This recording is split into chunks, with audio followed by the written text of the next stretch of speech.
on pense que pour attraper une chose, pour la saisir, il faut la comprendre.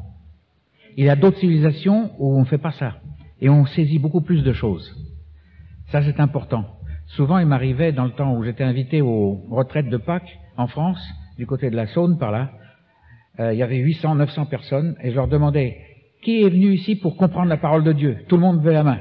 Je dis, vous perdez votre temps, vous pouvez rentrer chez vous. Vous avez mis la mauvaise condition comme première. Recevez-la. Parce que la parole, c'est plus qu'un livre, c'est Christ lui-même. En le recevant, on reçoit en son temps la portion qu'il faut, sans nécessairement comprendre. Parce que si c'était juste comprendre, ceux qui sont diminués, handicapés mentaux, ils sont finis. Ils saisiront jamais rien de la parole. Or, souvent, c'était mon expérience. J'ai constaté que ces gens-là, les handicapés mentaux, écoutaient la parole sans la comprendre, mais recevaient beaucoup plus que nous. Parce qu'ils avaient mis de côté la précondition, il faut que je comprenne. Ils ne pouvaient pas le faire. Voilà. Alors, hier, on a essayé de répondre à la question, est-ce que Bible et science se contredisent? Et on était arrivé à la vision scientifique et biblique, voyant qu'ils étaient complémentaires. D'une part, la science n'essaye pas de dire pourquoi cet univers est autour de nous, pourquoi sommes-nous sur Terre, et de l'autre côté, la Bible n'essaye pas de décrire d'une façon scientifique l'apparition de l'univers et de l'homme. Par contre, tant l'un que l'autre sont en nécessité dans notre civilisation. La Bible n'a pas besoin de la science pour dire la vérité, la science n'a pas besoin de la Bible, mais l'homme a besoin des deux. Et pour s'agir au niveau de l'utilisation de ses connaissances, et aussi pour avoir le sens profond des choses. Et déjà hier, au niveau du verset 2 de la Bible, on a vu que le sens profond de toute chose, c'était, je dis Christ entre guillemets, car ce n'est pas le Christ de nos théologies, de notre compréhension, c'est beaucoup plus grand. Et c'est quand on le reçoit dans sa vie qu'on commence à le connaître, comme j'ai bien expliqué hier, dans une union. J'ai utilisé l'image de l'oxygène, qui fait partie de nous, et nous faisons partie de l'oxygène pour pouvoir vivre biologiquement. L'union à Christ, c'est pas une relation, c'est pas une connaissance à travers la Bible, elle démarre par là peut-être, mais la connaissance, c'est dans cette union totale. Nous ne pouvons pas la réaliser, elle nous est offerte. Tout ce que nous pouvons faire, c'est la saisir. Alors aujourd'hui, on va se poser la question de savoir, que je reprenne mon texte, parce que vous savez, des fois j'oublie même le titre de ce que j'ai à dire, Bible et science, le récit de la Genèse serait-il un mythe? Ah, serait-il un mythe? Vous savez, pour beaucoup de gens, surtout dans le monde évangélique, si jamais on parle de mythe concernant la Bible, on se dit, mais c'est pas possible. Non, qu'est-ce que vous parlez? C'est réel la Bible, attention, c'est pas un mythe. Quand on répond de cette façon, on n'a certainement pas la moindre idée de ce qu'est un mythe. Et c'est ça qu'il va falloir revoir. Qu'est-ce qu'un mythe, après tout? Je dis un mythe et pas une mythe, hein. Le mythe. M-Y-T-H-E. Alors, si vous prenez une définition, prenons celle de Hachette ou Larousse, peu importe, il est écrit ceci, c'est une allégorie, c'est-à-dire une façon imagée destinée à présenter sous une forme concrète une idée abstraite, une dogme philosophique. On part de quelque chose d'abstrait qu'on ne peut pas décrire, on prend des formes concrètes, des images, des façons de s'exprimer pour décrire cela. On dit aussi que c'est une fiction admise comme porteuse d'une vérité symbolique. C'est ça un mythe. C'est une façon d'exprimer quelque chose qui nous semble de l'ordre d'une fiction, de l'ordre de quelque chose d'abstrait. Et nous allons voir aujourd'hui que la Bible, exactement, c'est là. Mais le mythe, l'abstrait de la Bible, c'est en fait le plus grand concret que l'on puisse connaître, mais on ne le connaît pas au niveau intellectuel, on ne le connaît pas au niveau émotionnel, artistique, bien qu'on peut, par l'interaction de ce réel, vibrer sur le plan émotionnel, artistique et autres, la connaissance va beaucoup plus loin. Quel est l'abstrait de la Bible? C'est ça. Alors, on a vu des exemples déjà hier. Par exemple, on a vu l'histoire, vous savez, les ténèbres et la lumière. Alors on va voir dans ce verset qui décrit qu'au commencement Dieu créa la lumière et que les ténèbres aussi, le prophète Ésaïe rappelle que les ténèbres ont aussi été créées par lui.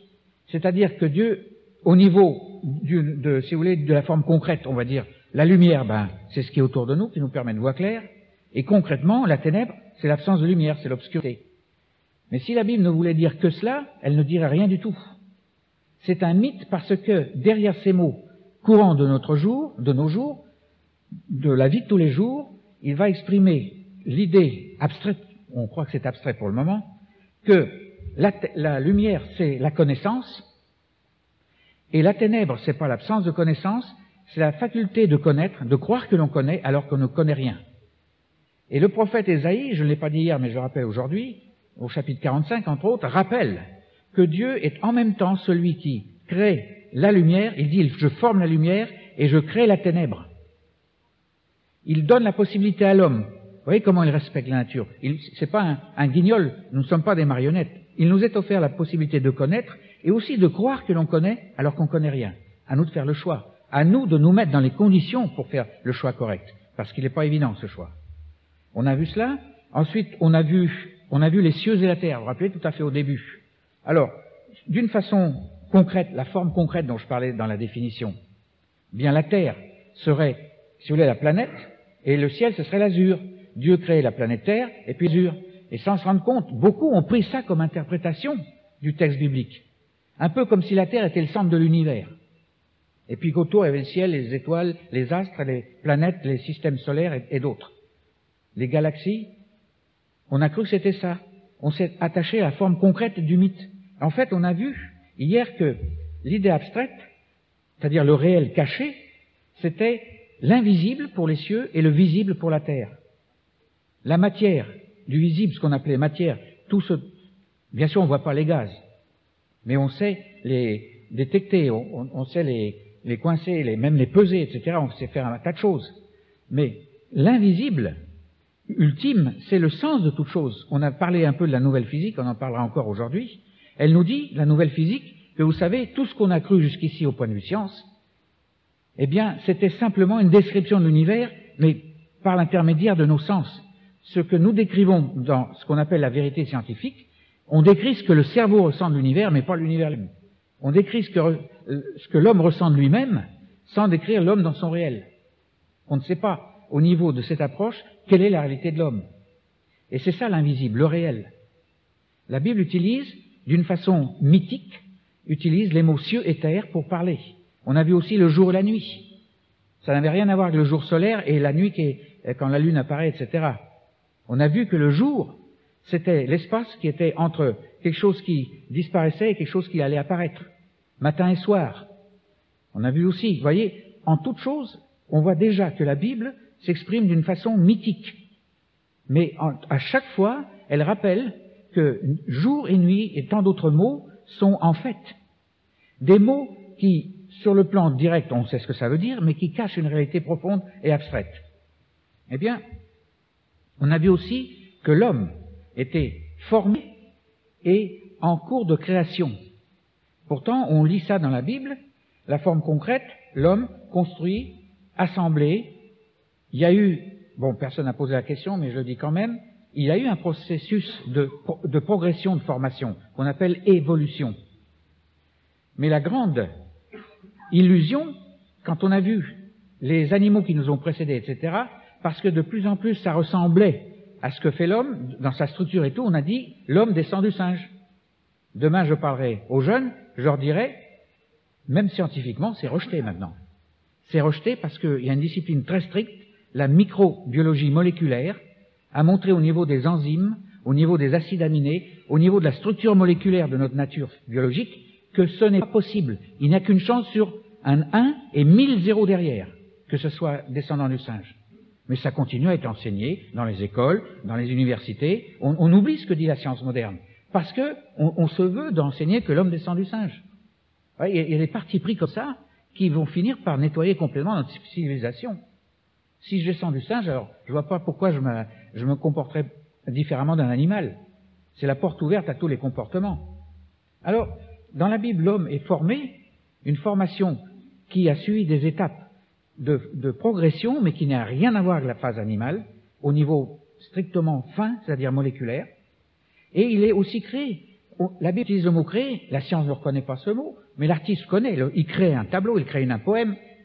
Créer veut dire s'inspirer de quelque chose et le faire apparaître sous une forme de sculpture, sous une forme de graphique, sous une forme de poésie, de chant. Voilà ce qu'on entend par créer. Ça, c'est la forme concrète. Mais la Bible dit aussi, pour le créer, c'est tout à fait autre chose. Elle nous montre que tout est progression. que l'homme, tout en étant formé, a une vocation formidable, c'est d'être créé.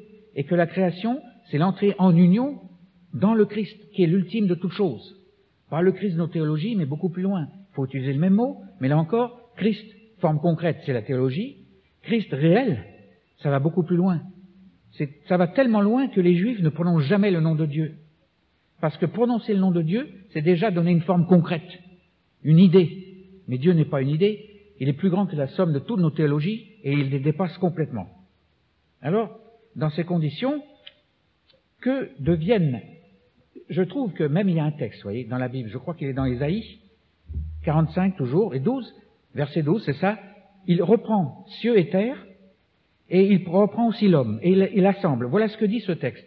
C'est assez curieux. Il dit, l'Éternel qui parle à travers le prophète, « C'est moi qui ai fait la terre, dit l'Éternel, et qui sur elle, a créé l'homme. » Fait créer terre sur terre.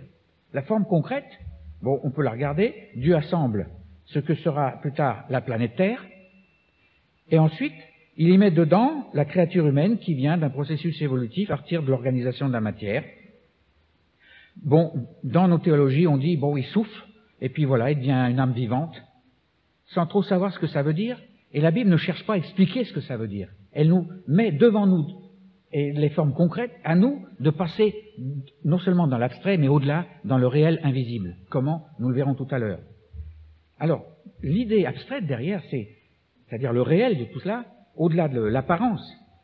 Quand Dieu rappelle qu'il fait la terre, il permet que ce qu'on appelle matière soit rendue percevable, visible. C'est fait, c'est formé. Et puis ensuite, elle dit, et qui sur elle? Et ça veut dire que l'être humain, assemblé à partir de la matière, il est assemblé aussi à partir de la matière. Hein? Et je répète le verset, c'est moi qui ai fait la terre, et qui sur elle a créé l'homme.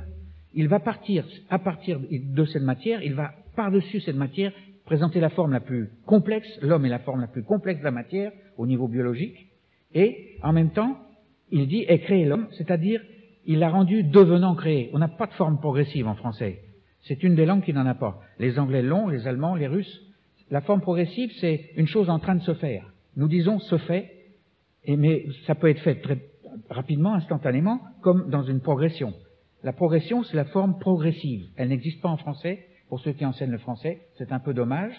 Et pour paraphraser la forme progressive en français, je dis devenant créé. L'homme est devenant créé. C'est un processus. Et c'est en Christ que ça se fait. À partir de l'âme, le souffle de Dieu, invisible, l'être est fait donc d'une façon visible de sa biologie, mais aussi d'une façon invisible. Il vit, personne ne sait ce qu'est la vie, on sait comment elle se manifeste, mais quand elle s'en va, personne ne voit un petit oiseau qui s'envole. On voit juste quelqu'un qui s'arrête de bouger, de respirer, le cœur de battre. Et cette âme, soufflée dans la matière, l'homme devient, lorsque Christ entre dans sa vie, d'une âme vivante, il devient un esprit vivifiant, nous dit la parole. C'est comme si une troisième dimension s'ajoutait. En fait, si vous lisez bien l'hébreu, vous verrez, il n'y a pas de troisième dimension. Ils font un tout de l'âme-esprit. C'est le recto-verso de la même chose. Si vous voulez, l'âme, c'est ce qui nous permet de nous considérer, de découvrir que nous sommes intelligents, que nous avons des émotions, d'essayer de les interpréter. Et l'esprit, c'est le côté de ce recto-verso qui regarde vers Dieu, qui n'a pas de réponse tant que Christ n'est pas venu nous rencontrer dans cette... pas une expérience, j'aime pas le mot expérience, mais dans une rencontre qu'on verra qui est un brisement. Je reviendrai là-dessus. Alors, le récit, on a vu des exemples à travers les quelques versets qu'on a lus hier, de la forme concrète, la lettre. Beaucoup lisent la Bible d'après la lettre, ils n'y comprennent rien parce qu'ils ont oublié que la lettre n'est que la forme de quelque chose de bien plus perfectionné, de plus grand. On appelait ça l'abstrait, on appelle ça l'abstrait, mais au niveau du cerveau humain, c'est abstrait, mais au niveau du réel, c'est ça. C'est le réel, on ne peut pas le voir, mais pourtant, ces mots concrets permettent d'en parler. Alors on peut se dire, mais bon, alors pourquoi est-ce que la Bible utilise une façon mythique de parler? Elle ne pourrait pas parler comme tout le monde. Elle ferait mettons, une écriture théologique. Alors quand on démarre dans la théologie, vous savez, on sait quand on commence, mais on ne sait jamais quand on finit. Ça va très loin. J'ai l'air d'être un peu méprisant pour ça.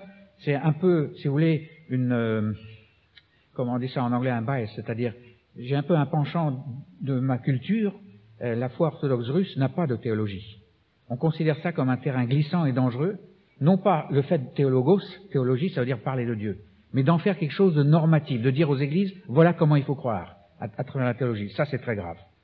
On enferme les églises non pas dans la possibilité d'une rencontre avec le Seigneur, mais dans une façon de croire définie par des hommes, soi-disant sur la base de la Bible, d'accord, mais ce sont encore des hommes. Il n'y a pas besoin d'un intermédiaire. Il faut le direct. Alors, dans ces conditions, on peut dire comment se fait-il que le récit soit de l'ordre mythique et pourquoi? Pourquoi est-ce que la Bible a choisi ce langage? Alors, déjà, j'ai souligné sans arrêt que cette fameuse idée abstraite qui est exprimée par forme concrète, dans la Bible, c'est plus qu'une idée. C'est plus qu'un principe, comme je disais au début, c'est ça, une fiction. C'est beaucoup plus que ça. C'est le réel. C'est le dessein de Dieu mis en application à travers tout ce qui sera manifesté. Et on ne voit pas souvent le dixième de ce qui est manifesté. Le réel de toute chose nous échappe, et ça, il faut le reconnaître. Alors, si c'est ça, le réel, pourquoi un langage indirect? La science va utiliser des formes concrètes. La science n'a pas d'idée directrice. Elle a une motivation de découvrir ce qui nous anime, de découvrir l'univers, de donner des explications. Et là encore, on croyait que quand on avait expliqué et démontré une chose, prouvée par l'expérience, on détenait une certaine vérité. Avec la nouvelle physique, c'est terminé ça. Pourquoi? Parce que quand on démontre, on utilise son cerveau. Et dans le cerveau, il y a des points de sensorialité, comme on appelle. Vous savez, vous exercez ça tous les jours, on vous pose une question, on vous montre quelque chose, vous ne comprenez rien. Et puis vous réfléchissez, d'un seul coup, ça fait tilt. La lumière jaillit, ça y est, vous avez compris. Mais qu'est-ce qui s'est passé dans votre cerveau? Vous avez atteint un point de sensorialité qui correspond par sa réaction à ce qui est observé, ce qui est proposé. C'est ça. Alors, la preuve part de l'expérience. On fait une expérience, on observe. Donc, il y a tout un point de sensorialité, tout un réseau qui s'allume, comme une carte. Ensuite, on réfléchit. On se dit, peut-être l'explication, c'est ça. On pense à une expérience. L'expérience se fait, une expérience en accord avec ce qu'on a observé, bien sûr. Et puis voilà, je passe tout de suite à celui qui tire le gros lot. L'expérience prouve que ce que je pensais, c'est ce que j'observais jusqu'ici. Qu'est-ce qui s'est passé dans le cerveau? L'expérience, c'est aussi une information qui m'arrive, donc des points de sensorialité qui s'allument, une autre carte. Et quand je décris finalement une théorie qui marche, encore des points de sensorialité, si je superpose les trois, si tous les points coïncident d'un plan sur l'autre, on a une sensation supplémentaire d'avoir prouvé, c'est ça, c'est vrai, ce que j'ai vu, la façon que je décris, j'explique, c'est correct. Une sensorialité supplémentaire très forte, qui réjouit d'ailleurs beaucoup le savant, et on avance, et on croit qu'on a touché la vérité, alors que tout ce qu'on a fait, on a utilisé les capacités extraordinaires de cette machine, le cerveau, extraordinaire, avec ses réseaux de neurones, ses synapses, etc. Ces points, quand on regarde par exemple, le cortex visuel alimente aussi ces points où arrivent les informations, la mémoire qui trie tout ça, qui l'organise. C'est une usine extraordinaire, le cerveau. Mais le cerveau, s'il avait été fait d'une façon complètement différente, on aurait vu l'univers complètement différemment. On n'aurait jamais parlé d'atomes, ni de courant électrique, ni d'hommes. On aurait parlé de choses complètement différentes. Donc, la description de l'univers et de l'homme, tel qu'on l'entend, on dit la vérité avec un V majuscule scientifique, c'est ni plus ni moins que la projection de la façon dont le cerveau est fait. Le cerveau fonctionne d'une façon cause à effet qui se répète, la logique, et parce que ça fonctionne comme ça, on regarde l'univers, le cerveau se prend jetant là-dedans, nous fait dire l'univers est logique. La nouvelle physique dit on n'en sait rien. On ne sait pas ce qu'est le réel univers. On le voit logique, mais le réel univers, on ne sait pas. Vous voyez, c'est toute une discipline à laquelle nos enseignants ont du mal à s'adapter. Parce que c'est toute une vie d'enseignant qui est bouleversée. Alors ils s'accrochent. Il y a des réactions violentes, je parlais hier de ces articles incendiaires dans le monde, il y en a partout dans nos vieilles civilisations. Mais c'est une lame de fond qui monte. Et j'ai fait un certain nombre de conférences dans les universités, je suis stupéfait de voir que c'est ça que les jeunes attendent. Vous savez, en Angleterre et dans d'autres pays, on a vu qu'il y a de moins en moins d'étudiants qui étudient sciences. Et bien on a compris pourquoi. Il y a un désenchantement. Les jeunes, vous les interrogez, c'est formidable quand on est jeune. Il y a l'honnêteté. On n'est pas aussi tordu que quand on est plus tard adulte, à déformer les propos pour faire croire que. Il parle honnêtement. Et ce qui sort de ces dizaines et centaines de conversations que j'ai eues, c'est que le jeune est absolument écœuré de la façon dont le monde lui est arrivé. Il dit il y a une exploitation, il y a un pillement des ressources, il y a la pollution, l'environnement n'est plus respecté, et en fait, il y a quelque chose de malade dans l'homme. On penserait même que tout cela vient d'une mauvaise utilisation de la science. Et alors, on se dit finalement, sans trop réaliser qu'en fait, en jetant l'eau, on jette le bébé avec, l'eau du bain, on a assez un peu de la science, on veut faire autre chose. Il y a un engouement dans le monde anglais pour les affaires. Dans d'autres pays, c'est le monde artistique, le monde de l'environnement, le monde de ceux qui souffrent d'une mauvaise utilisation de la technologie sous ces pays, qui souffrent du sida, du manque d'eau, etc. On se dresse vers là. C'est extraordinaire ce que la jeunesse tourne aujourd'hui. Moi, je bénis le Seigneur pour ça. Il y a un revirement complet. Mais n'empêche, la première victime, c'est la science. Et son enseignement, il n'y a rien de mauvais de dire comment on voit l'univers, et non pas comment il est. Il n'y a rien de mauvais, mais il y a un désenchantement. Et il vient du fait que, quand je leur parle de la nouvelle physique, quand je présente ce que dit la Bible, face à face avec la nouvelle physique, face à face avec le profond de certaines cultures, la culture hébreu, j'ai parlé du taoïsme hier, tout ce qu'ils avaient découvert des milliers d'années avant nous, à travers leur philosophie, eh bien, les jeunes sont littéralement emballés. Littéralement emballés. Ils disent, mais si j'avais entendu parler de la Bible de cette façon-là, je serais chrétien aujourd'hui. Mais chrétien, non pas à la façon des vieilles traditions, une nouvelle vague. Et je crois qu'une nouvelle vague de christianisme arrive par nos jeunes. Respectons ce qui vient des jeunes. Bon, tout n'est pas nécessairement joli. Les décibels dans la musique pop, des choses comme ça, moi, ça me rend sourd. Bon, il y a des choses, ça rentrera dans l'ordre. Il n'y a pas de doute. Avec un peu d'âge, un peu d'années supplémentaires. Mais c'est cette recherche profonde, cette vibration à ce qui est dans le fond des choses et non pas dans la surface. C'est extraordinaire. Alors, pour expliquer pourquoi la Bible va utiliser un langage indirect, bien que la science, comme j'ai dit, utilise des formes concrètes, eh bien, il nous faut revenir presque 80 années en arrière et nous arrêter à deux découvertes importantes. La première, c'est ce que j'ai souvent parlé de la nouvelle physique. J'ai mis là sur un petit carton l'essentiel, parce que ce serait long de vous parler, mais c'est extraordinaire. Tout d'abord, ils disent que dans l'univers, tout est connecté. J'ai parlé hier de l'expérience de la main qui bouge, et qui, en se faisant, en physique normale, je perturbe que localement l'air qui est là, et en réalité, je perturbe tout l'univers, et que ma façon de me croire libre de le faire, c'est vrai au niveau de ce que je perçois des choses qui peuvent m'être imposées, mais mon cerveau est sous l'influence à travers les micro-courants qui circulent dedans, de tout l'univers, du mouvement des planètes, etc. Tout est en interconnexion. Ce que je fais localement change tout l'univers, et tout ce qui se passe dans l'univers influe sur moi. C'est ce qu'on appelle l'interconnexion entre les choses. On ne parle plus de corps, on ne parle plus de particules, on parle d'événements. On dit que l'univers, c'est un réseau dynamique d'événements interconnectés, qui réagissent l'un sur l'autre. Et alors, si vous voulez, qu'est-ce qui fait l'équilibre? C'est le besoin de cohérence. C'est un peu comme dans un tram. Vous voyagez, un tram ou un bus, c'est l'heure de pointe, c'est serré là-dedans, la foule pousse, vous vous retrouvez sur une jambe comme ça, vous n'êtes pas à l'aise, vous allez vous redresser, vous mettre à l'aise, et en ce faisant, vous dérangez quelqu'un qui aussi va faire un effort pour se redresser, et une fois que tout le monde est bien redressé, c'est l'équilibre atteint. Et elle nécessite cohérence dans ce tram, dans ce wagon, que chacun se trouve à l'aise. C'est comme ça que se comporte la nature. On ne parle plus de force, on ne parle plus de ces choses-là. On parle de probabilité, de possibilité. On parle de choses extraordinaires disponibles. Et quand on observe, tout disparaît sauf une chose, ce qui nous faisait croire qu'il n'y avait qu'une chose de vrai. Voilà. En plus, on parle du principe organisateur. Je vous ai parlé hier des deux quarks, hop, et celui d'Arm, qui toujours s'assemble 2 plus 1 pour faire le proton. Pourquoi pas 3 plus 2, ou pour 7 plus 12, des choses comme ça. Il y a comme une idée directrice.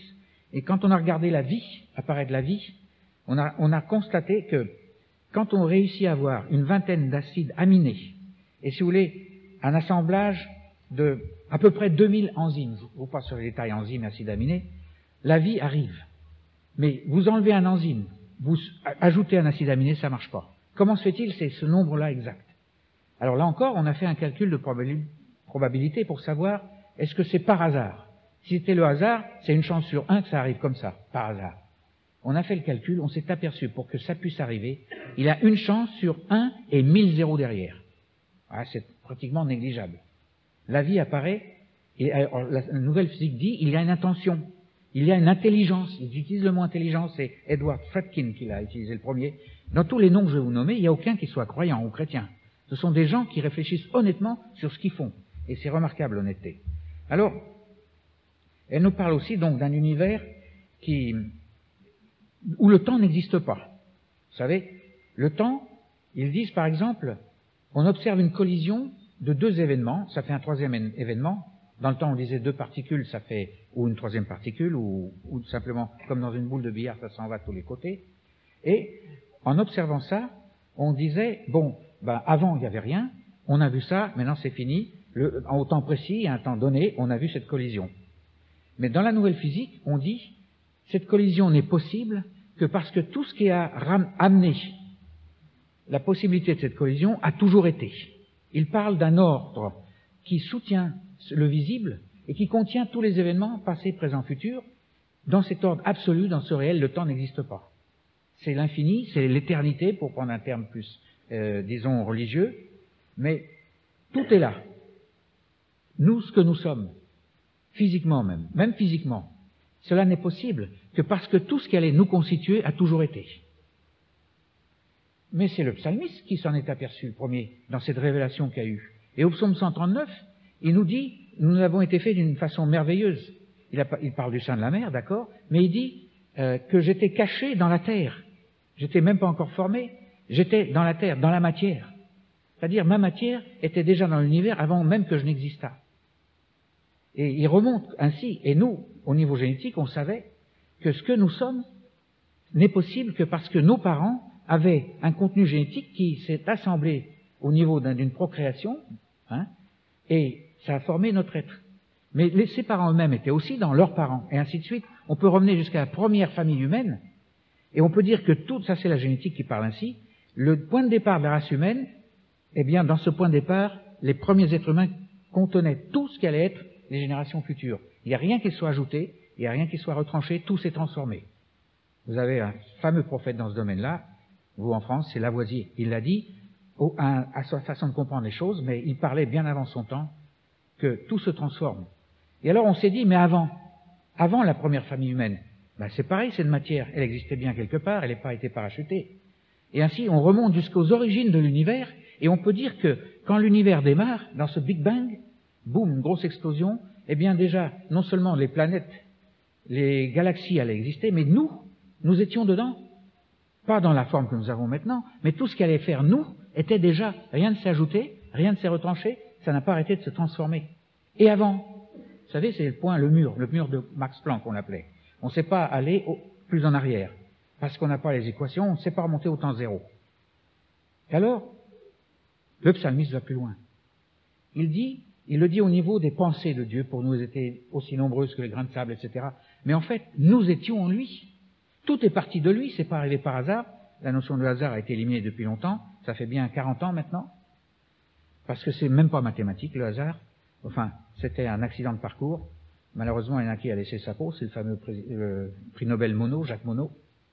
Et tout est parti de celui qui est depuis toujours. Tout a été enfanté par lui.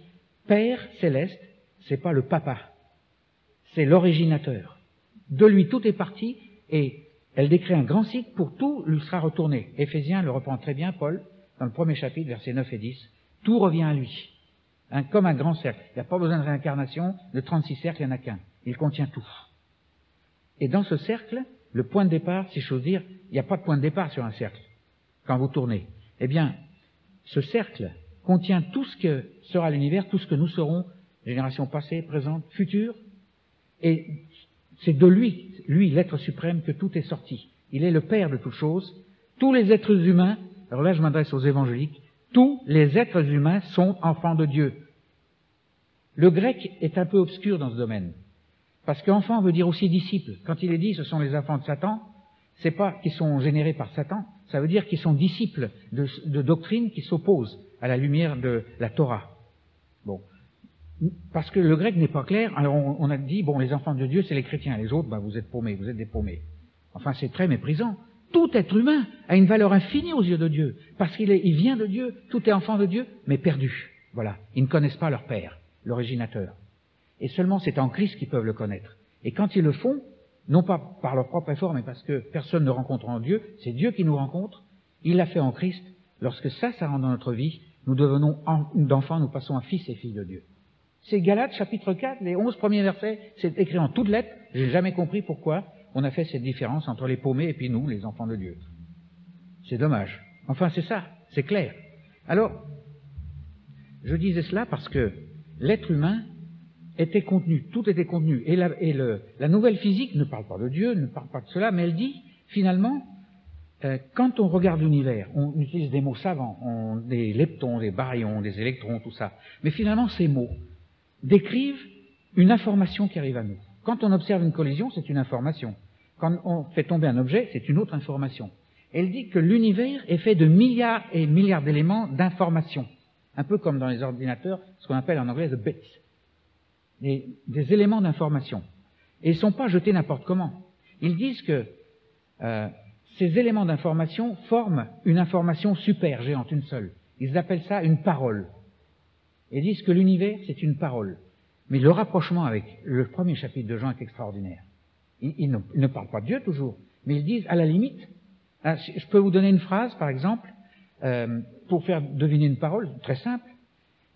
Dans ce moment-là des 24 heures, la lumière du soleil disparaît, on voit des étoiles, et puis ceci, tout de suite vous allez trouver le mot nuit.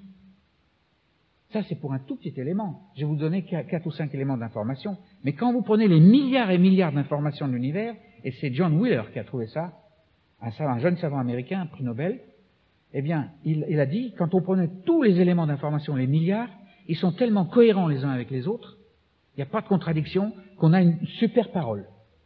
Un mot. L'univers, c'est un mot géant, extraordinaire. Au début était la parole a été faite chair, etc. Mais ce Jean qui a écrit ça, il n'avait pas le prix Nobel, d'où est-ce qu'il a tenu? De la révélation, mais a été obligé d'utiliser des mots. Et si nous nous arrêtons aux mots, on dit, mais qu'est-ce que c'est que ça veut dire? Ça veut rien dire pour nous. Alors, c'est extraordinaire de la nouvelle physique qui, de plus en plus, lorsqu'on lit la Bible au-delà des mots concrets, lorsqu'on arrive, disons, à l'abstrait, donc au sens profond des choses, on arrive à réaliser qu'il y a une entente formidable.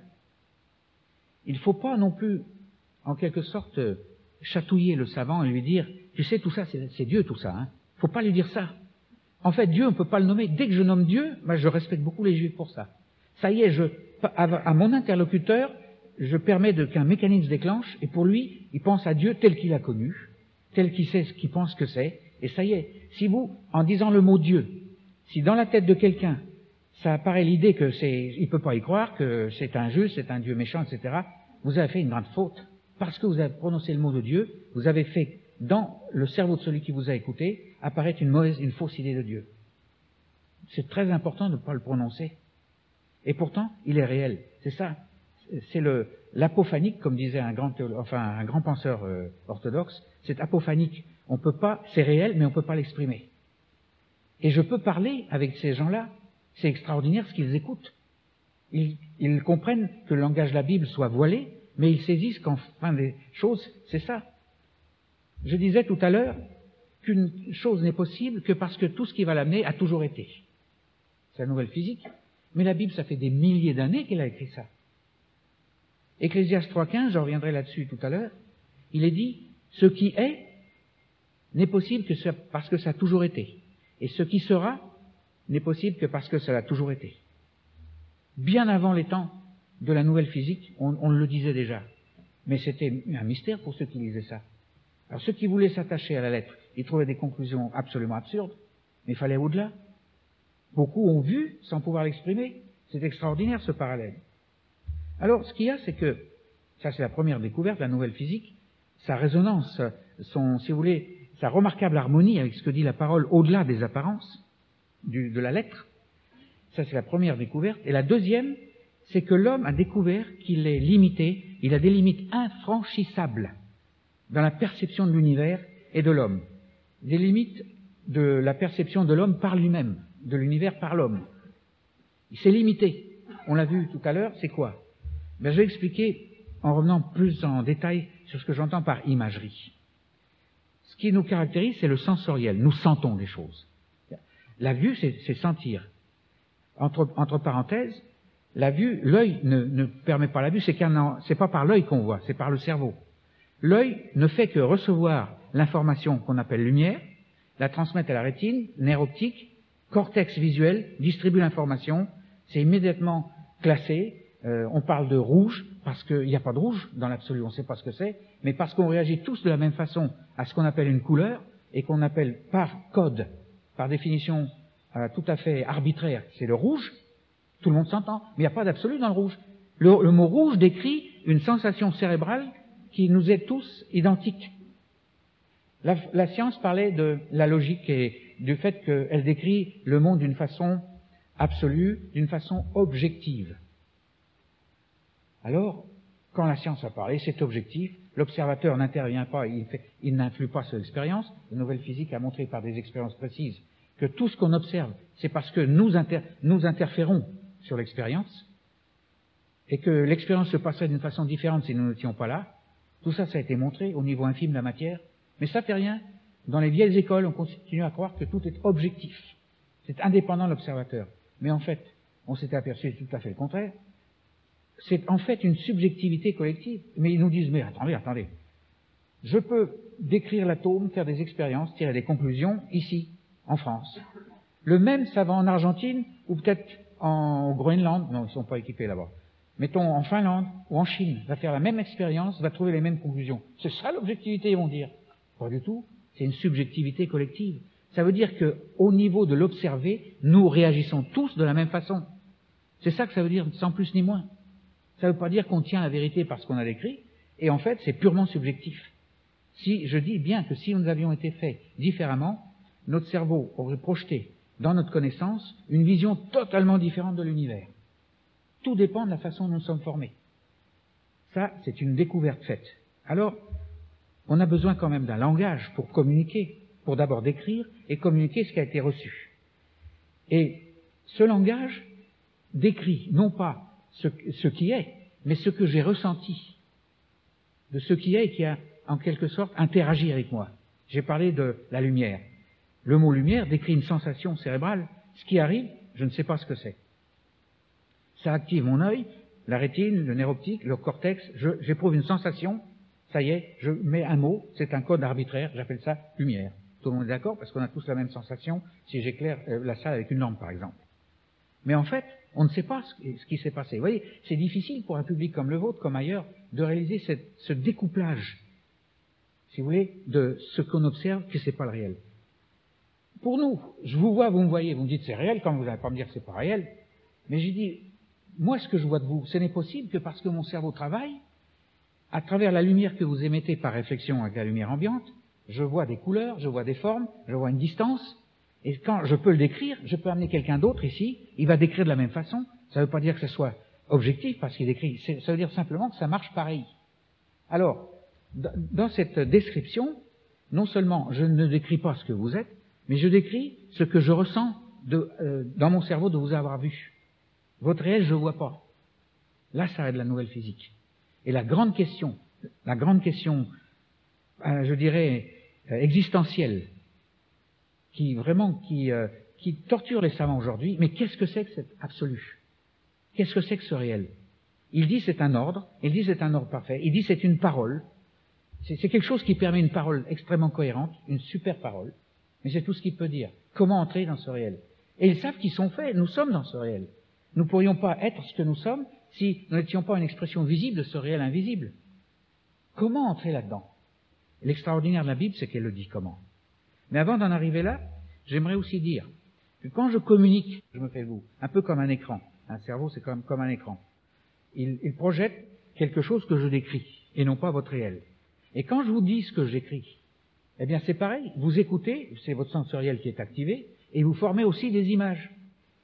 Alors souvent, on peut décrire une chose, on a reçu une image, on l'a décrit, et puis vous recevez l'image de ce que j'ai décrit, vous n'êtes pas d'accord. Le désaccord n'a rien sur le fond, sur le réel, c'est simplement, on dit nos images correspondent pas, c'est tout ce que ça veut dire le désaccord. Alors c'est important parce que quand on arrête la lecture de la Bible à simplement la parole écrite, le mot, la phrase, On a des images différentes qui se forment. Et des gens disent, moi je crois pas en la Bible, c'est de la rigolade votre histoire. Moi je leur dis, moi vous savez, je suis d'accord avec vous. Ils me regardent, vous chrétiens, vous dites ça? Bah oui, j'ai, parce qu'en fait, vous parlez de l'image qui s'est formée dans votre cerveau au reçu de ce que j'ai dit. Mais ce que j'ai dit, c'est qu'un organe de transmission, vous devriez aller au-delà des paroles et entrer dans le réel. À ce moment-là, on sera tous d'accord. Parce qu'on serait dans le réel unique. Seul Dieu est un, nous rappelle la vision juive de Dieu. Seul il est un. C'est-à-dire, en lui, tout est un. Non pas uniforme, non pas dans le sens de uniforme, mais dans le sens de extrêmement varié, mais qui englobe toutes les harmonies, toutes les différences, comme la lumière. Le rouge, c'est pas le jaune, le vert, c'est pas le bleu. Et pourtant, mis ensemble, au niveau des différentes longueurs d'onde que ça forme, ça fait une lumière blanche extraordinaire. C'est ça, l'extraordinaire. Eh bien, c'est pareil. Quand je suis en désaccord avec quelqu'un, je ne me panique plus. Et souvent, on dit, oh, il n'est pas d'accord, ben, je vais l'expliquer davantage. Et on pense qu'à force d'explication, on fera de quelqu'un un converti. Il se tournera vers le Seigneur, etc. Mais, attention, si le Seigneur agit derrière ça, ça change toute chose. Parce que lui nous interpelle au plus profond de nous-mêmes. Et nos paroles peuvent être imparfaites. Au-delà de nos imperfections, il y a la perfection divine qui nous change. C'est ça qui se passe. Donc, il faut s'assurer, quand on parle de ces choses-là, qu'on est un peu comme un facteur de Dieu. Un facteur dans le sens de transmettre quelque chose. Il faut qu'on soit sûr que nos paroles ne sont que des véhicules de quelque chose de bien plus important, le réel des choses. On ne peut pas, nous, saisir sur elle et le transmettre. On ne décrit que des images dans nos paroles. On ne peut pas changer quelqu'un par nos paroles. Et quand les partis politiques se réunissent au niveau de grandes conventions, qu'ils essayent de faire de nouveaux adeptes, c'est pareil, ils le font au niveau des images, ça tient ce que ça tient, il y a des gens qui quittent le parti, il y en a qui restent plus longtemps, on se bataille avec les autres partis, et puis ça fait une politique désastreuse, etc. On travaille au niveau des images. Si on pouvait entrer dans l'union de celui qui est un, on serait tous d'accord, non pas d'une façon uniforme, on a tous des façons variées de s'exprimer, mais on trouverait une union remarquable. Un peu comme une musique, une symphonie. Les notes sont toutes différentes.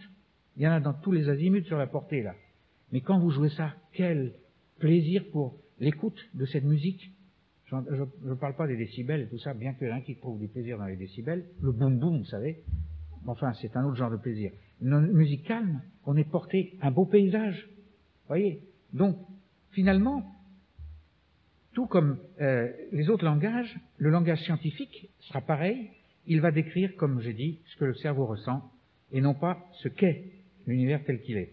Alors, finalement, on peut se poser la question, tout ça c'est gentil, on n'y arrive pas, mais comment décrire finalement? Comment nous décrire nous-mêmes dans notre réel? Est-ce qu'on peut parler de notre réel en passant autrement que par des images? Eh bien là, finalement, cette question s'étale aussi à notre histoire, l'histoire de notre monde, l'univers, le sens ultime et réel des choses. Est-ce qu'on peut en parler? Si les paroles ne laissent que des images qui provoquent des désaccords, comment faire? Eh bien, c'est là le but de la Bible, utiliser l'approche mythique. Mais alors, l'approche mythique, la réserve importante suivante. L'idée abstraite dont parle la définition, en fait, c'est bien plus qu'une idée, aussi invisible soit-elle, c'est le réel de toute chose. Le réel est exprimé à travers des mots. Si je m'attache aux mots, je ne vais pas jusqu'au réel. Et je peux lire la Bible, un autre peut la lire et est en désaccord avec moi. Déjà, les chrétiens sont remarquablement, surtout dans le monde protestant, par la diversité des interprétations. Et souvent, il y a autant de divisions, autant de dénominations que d'interprétations de la Bible. C'est pas beau comme spectacle. Mais pourquoi est-ce qu'on interprète? La Bible n'est pas faite pour être interprétée. On peut l'interpréter, mais mettons ça dans un tiroir, l'interprétation. Parce que finalement, la parole, c'est Christ lui-même. La science parle d'une parole suprême. La Bible aussi, elle dit que c'est Christ. Voilà la parole qui unit. C'est pas la lettre qui unit, c'est l'esprit qui a derrière la parole. Celui-là unit. La lettre divise. Finalement, elle fait disparaître la vie dans nos églises. C'est très important que nous réalisions ça. J'ai entendu des théologiens se rencontrer, mais c'était très poli. Ils se mettent pas comme les Russes à s'envoyer des verres d'eau à la figure devant la caméra de télévision. Ça, c'est les Russes. Bon, on est un peu sauvages sur les bords. Là, c'est très poli, ça tourne, mais ils sont dans un désaccord. Et finalement, ils terminent toujours, soyez d'accord pour réaliser que nous sommes en désaccord. Voilà. C'est ça leur conclusion.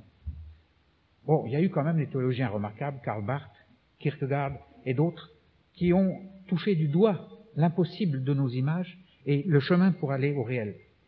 Alors, donc, comme j'ai dit, l'homme va lire la Bible au niveau de son intellect, son émotion, ses émerveillements, ses doutes peut-être, et même ses rejets, ses préjugés. il lira la Bible et fabriquera des images de ce qu'il lit, qui seront en contradiction avec les autres images. Et pourtant, on l'a lu hier la Bible, on l'a lu avec quelques mots hébreux. Il existe une faculté dans l'être humain qui lui permet d'entrer dans le réel. Ah! Et quel est le cheminement? Par quoi commence ce cheminement? Vous vous rappelez ce mot Vaïtser? Dieu fit les animaux de la terre, Vaïtser, V-A-Y-I-T-S-E-R, pour ceux qui n'étaient pas là. Et ça c'est le verset 25, et le verset 26 de Genèse 1 dit, et Dieu aussi fit l'homme. Mais le Vaïtser contient 2 Y, 2 yods. On a vu que chaque yod correspondait c'est un peu comme les mots croisés, l'hébreu. Vous écrivez Vaïtser, et puis vous prenez un yod, c'est Yetzri, et Yostri pour les 2 yods de l'être humain. Et ça veut dire que l'être humain est habité par des forces de rappel. Le premier yod, c'est comme pour l'animal, les recherches de conditions d'équilibre idéal, les recherches de cohérence dans sa vie. Tant l'animal que l'homme possèdent cette force de rappel. Mais la deuxième force d'appel qui n'est pas dans l'animal, c'est vers son créateur, vers celui duquel tout est sorti. Ça, c'est le deuxième yod. Alors, c'est dans ce deuxième yod qui existe, dans cette force de rappel, cette faculté extraordinaire de pouvoir entrer dans le réel. Alors, pour mieux s'en rendre compte, j'aimerais terminer par juste une courte lecture dans l'Ecclésiaste. Il y a 2 versets qui sont clés. Voilà un livre qui est rarement utilisé dans les prédications, parce que c'est un peu un livre clos, hermétique. On ne sait pas trop ce que ça veut dire. Et pourtant, voilà, dans Ecclésiaste chapitre 3, au verset 11, il est dit « Dieu fait toutes choses belles en son temps, et même il a mis dans leur cœur la pensée de l'éternité, bien que l'homme ne puisse en saisir ni le commencement de l'œuvre que Dieu a fait, ni le commencement, ni la fin. » Bon, là, j'ai un peu corrigé les choses, parce que j'ai regardé ça au niveau des écoles rabbiniques et de la Midrash Rabbah, qui est la tradition orale de ces écoles sur des milliers d'années, et c'est écrit un peu différemment. Il a mis dans leur cœur, pas la pensée de l'éternité, mais le monde. Le mot, c'est le monde. Le monde, c'est l'univers. Il a mis dans le cœur de l'homme l'univers, le réel de l'univers, et non pas la description. Parce que s'il fallait mettre dans le cœur de l'homme la description de l'univers, il faudrait des hommes absolument géants pour contenir tout ça. Heureusement que ce n'est pas les descriptions, mais le réel de l'univers. Il a mis ça, et il a mis afin que l'homme, sans laquelle plutôt, c'est pas bien que, sans laquelle l'homme ne peut saisir l'œuvre de Dieu que Dieu a faite. On regarde l'œuvre de Dieu. Mais si on n'avait pas ce réel mis dans le plus profond, le cœur c'est pas le cardiaque, c'est pas le palpitant, je vous le dis tout de suite, le cœur c'est la partie la plus profonde, le plus profond de la nature humaine. Rappelez-vous, l'être humain est aussi recto verso, visible et invisible, et que l'invisible de l'homme sort du temps, on parle du temps, maintenant on dit qu'il n'existe pas. Les savants parlent du réel de l'homme, ils disent, si on pouvait atteindre ce réel, on réaliserait que le temps n'existe pas. Nous avons toujours été, nous existons pour un temps, mais notre réel a toujours été et sera toujours. Difficile à comprendre, on ne saisit pas. Mais c'est ce qu'ils disent, et la Bible dit pareil. Et elle parle de ce réel, ce cœur, ce fameux cœur, et dit, il a mis dedans la connaissance. Nous avons cette connaissance, elle est en nous, il n'y a pas à la chercher ailleurs par une méditation transcendantale ou autre, elle est en nous. Il faut savoir nous interpénétrer, entrer en nous-mêmes. C'est ce que fit le fils prodigue. Il a découvert le besoin de revenir à son père. C'est très important de savoir entrer en soi-même. Eh bien, plus loin, il est dit, alors, cette faculté va s'activer. Mais comment va-t-elle s'activer? Puisqu'il a tout ça en lui, comment est-ce qu'il va entrer en lui-même? Eh bien, quelques versets plus loin, voici ce qui est dit. Ce qui est a déjà été, et ce qui sera a été, déjà été, et Dieu ramène ce qui est passé. Misérable. Traduction, c'est pas du tout. Ce qui a déjà été, ce qui sera a aussi été, et Dieu cherche ce qui est poursuivi, car il a élu, il a choisi ce qui est poursuivi. Voilà ce qui est écrit en hébreu. Pourquoi est-ce qu'on a mis ça? Je me le demande. Monsieur Second est mort, j'aimerais bien un jour pouvoir le poser, peut-être là-haut on pourra lui demander ça. Pourquoi est-ce qu'il a écrit ça comme ça? Mais en hébreu c'est écrit en toutes lettres ce que je vous dis. Ce qui est a toujours été. Ce qui sera, ça a été, c'est possible l'avenir parce qu'il a toujours été. Le passé a été possible parce qu'il a toujours été, le présent aussi. Tout ce que nous sommes, tout ce qui nous voyons autour de nous n'est possible que parce que ça a toujours été. Voilà. C'est un peu comme un vaste réservoir qui contient toutes les possibilités passées, présentes et futures. Tout ça, c'est disponible. Mais alors, elle rajoute ceci, parce que la science s'arrêterait là, dirait, vous voyez, c'est magnifique, elle le dit à sa façon, mais Dieu cherche ce qui est poursuivi, car il a élu, il a choisi ce qui est poursuivi. une poursuite. C'est vrai, l'homme, lorsque nous naissons, nous sommes bloqués dans notre sensoriel. Et nous construisons un monde que nous pensons être réel à travers nos explications via notre sensoriel. Maintenant, on a été suffisamment mis en alerte par la nouvelle physique, mais la Bible aussi nous rappelle que les apparences sont trompeuses. J'avais un jour parlé sur ce thème, c'est pas croyable le nombre de versets qui nous dit que les apparences sont trompeuses. Même Jésus nous a mis en garde contre ce qui apparaît. Et les Juifs, quand ils ont essayé de le voir, les Grecs, juste avant la fête, la grande fête, ils ont dit, nous voulons voir Jésus. Et le mot voir en grec, c'est nous voulons voir l'apparence de Jésus. Voilà des gens sages. Ils savaient qu'ils ne verraient que l'apparence de Jésus. Et Jésus dit, vous me voyez à ses disciples, mais vous me verrez. Ils se pincent, ils disent, mais qu'est-ce qu'il raconte? Ils le voyaient suivant son apparence, mais ils allaient le voir avec les yeux du cœur, c'est-à-dire, ils allaient le connaître dans cette union. C'est extraordinaire comment il nous rappelle cette différence entre voir et voir. On a le même verbe, malheureusement. Mais le voir en profondeur. Alors, Dieu cherche l'homme. Si l'homme est enfermé dans sa prison, Dieu, dans son dessein, il veut tout amener à la perfection. Il veut tout amener à l'union à lui en Christ. Alors il va nous chercher. L'homme ne cherche pas Dieu. Très souvent, ça l'intéresse pas. Et je le blâme pas, parce qu'on lui sert des images de Dieu. Moi, je ne vais pas courir après une image de Dieu. À quoi ça me sert? Avoir une autre image? J'en ai assez comme ça. Mais il a mis une force de rappel, le deuxième iode. L'homme, malgré tout ce qu'il fait, cherche cet absolu. Il le cherche et c'est en lui. Et Dieu le cherche aussi, donc la rencontre est inévitable. Pourquoi? Parce qu'il a déjà élu, il a déjà choisi, il a déjà mis à part celle qu'il va rencontrer pour qu'il fasse un avec lui en Christ. C'est ça que ça veut dire. Et aussi, suis un peu plus loin, 3 chapitres plus loin, je crois que c'est Ésaïe 48, verset 10, « Je t'ai choisi au creuset de l'humiliation ». Voilà le secret. Humiliation, pas dans le sens négatif, t'es moins que rien, tu sais, tu te permets de t'écraser. Non, rien du tout. L'humiliation, la racine c'est humus, c'est la terre.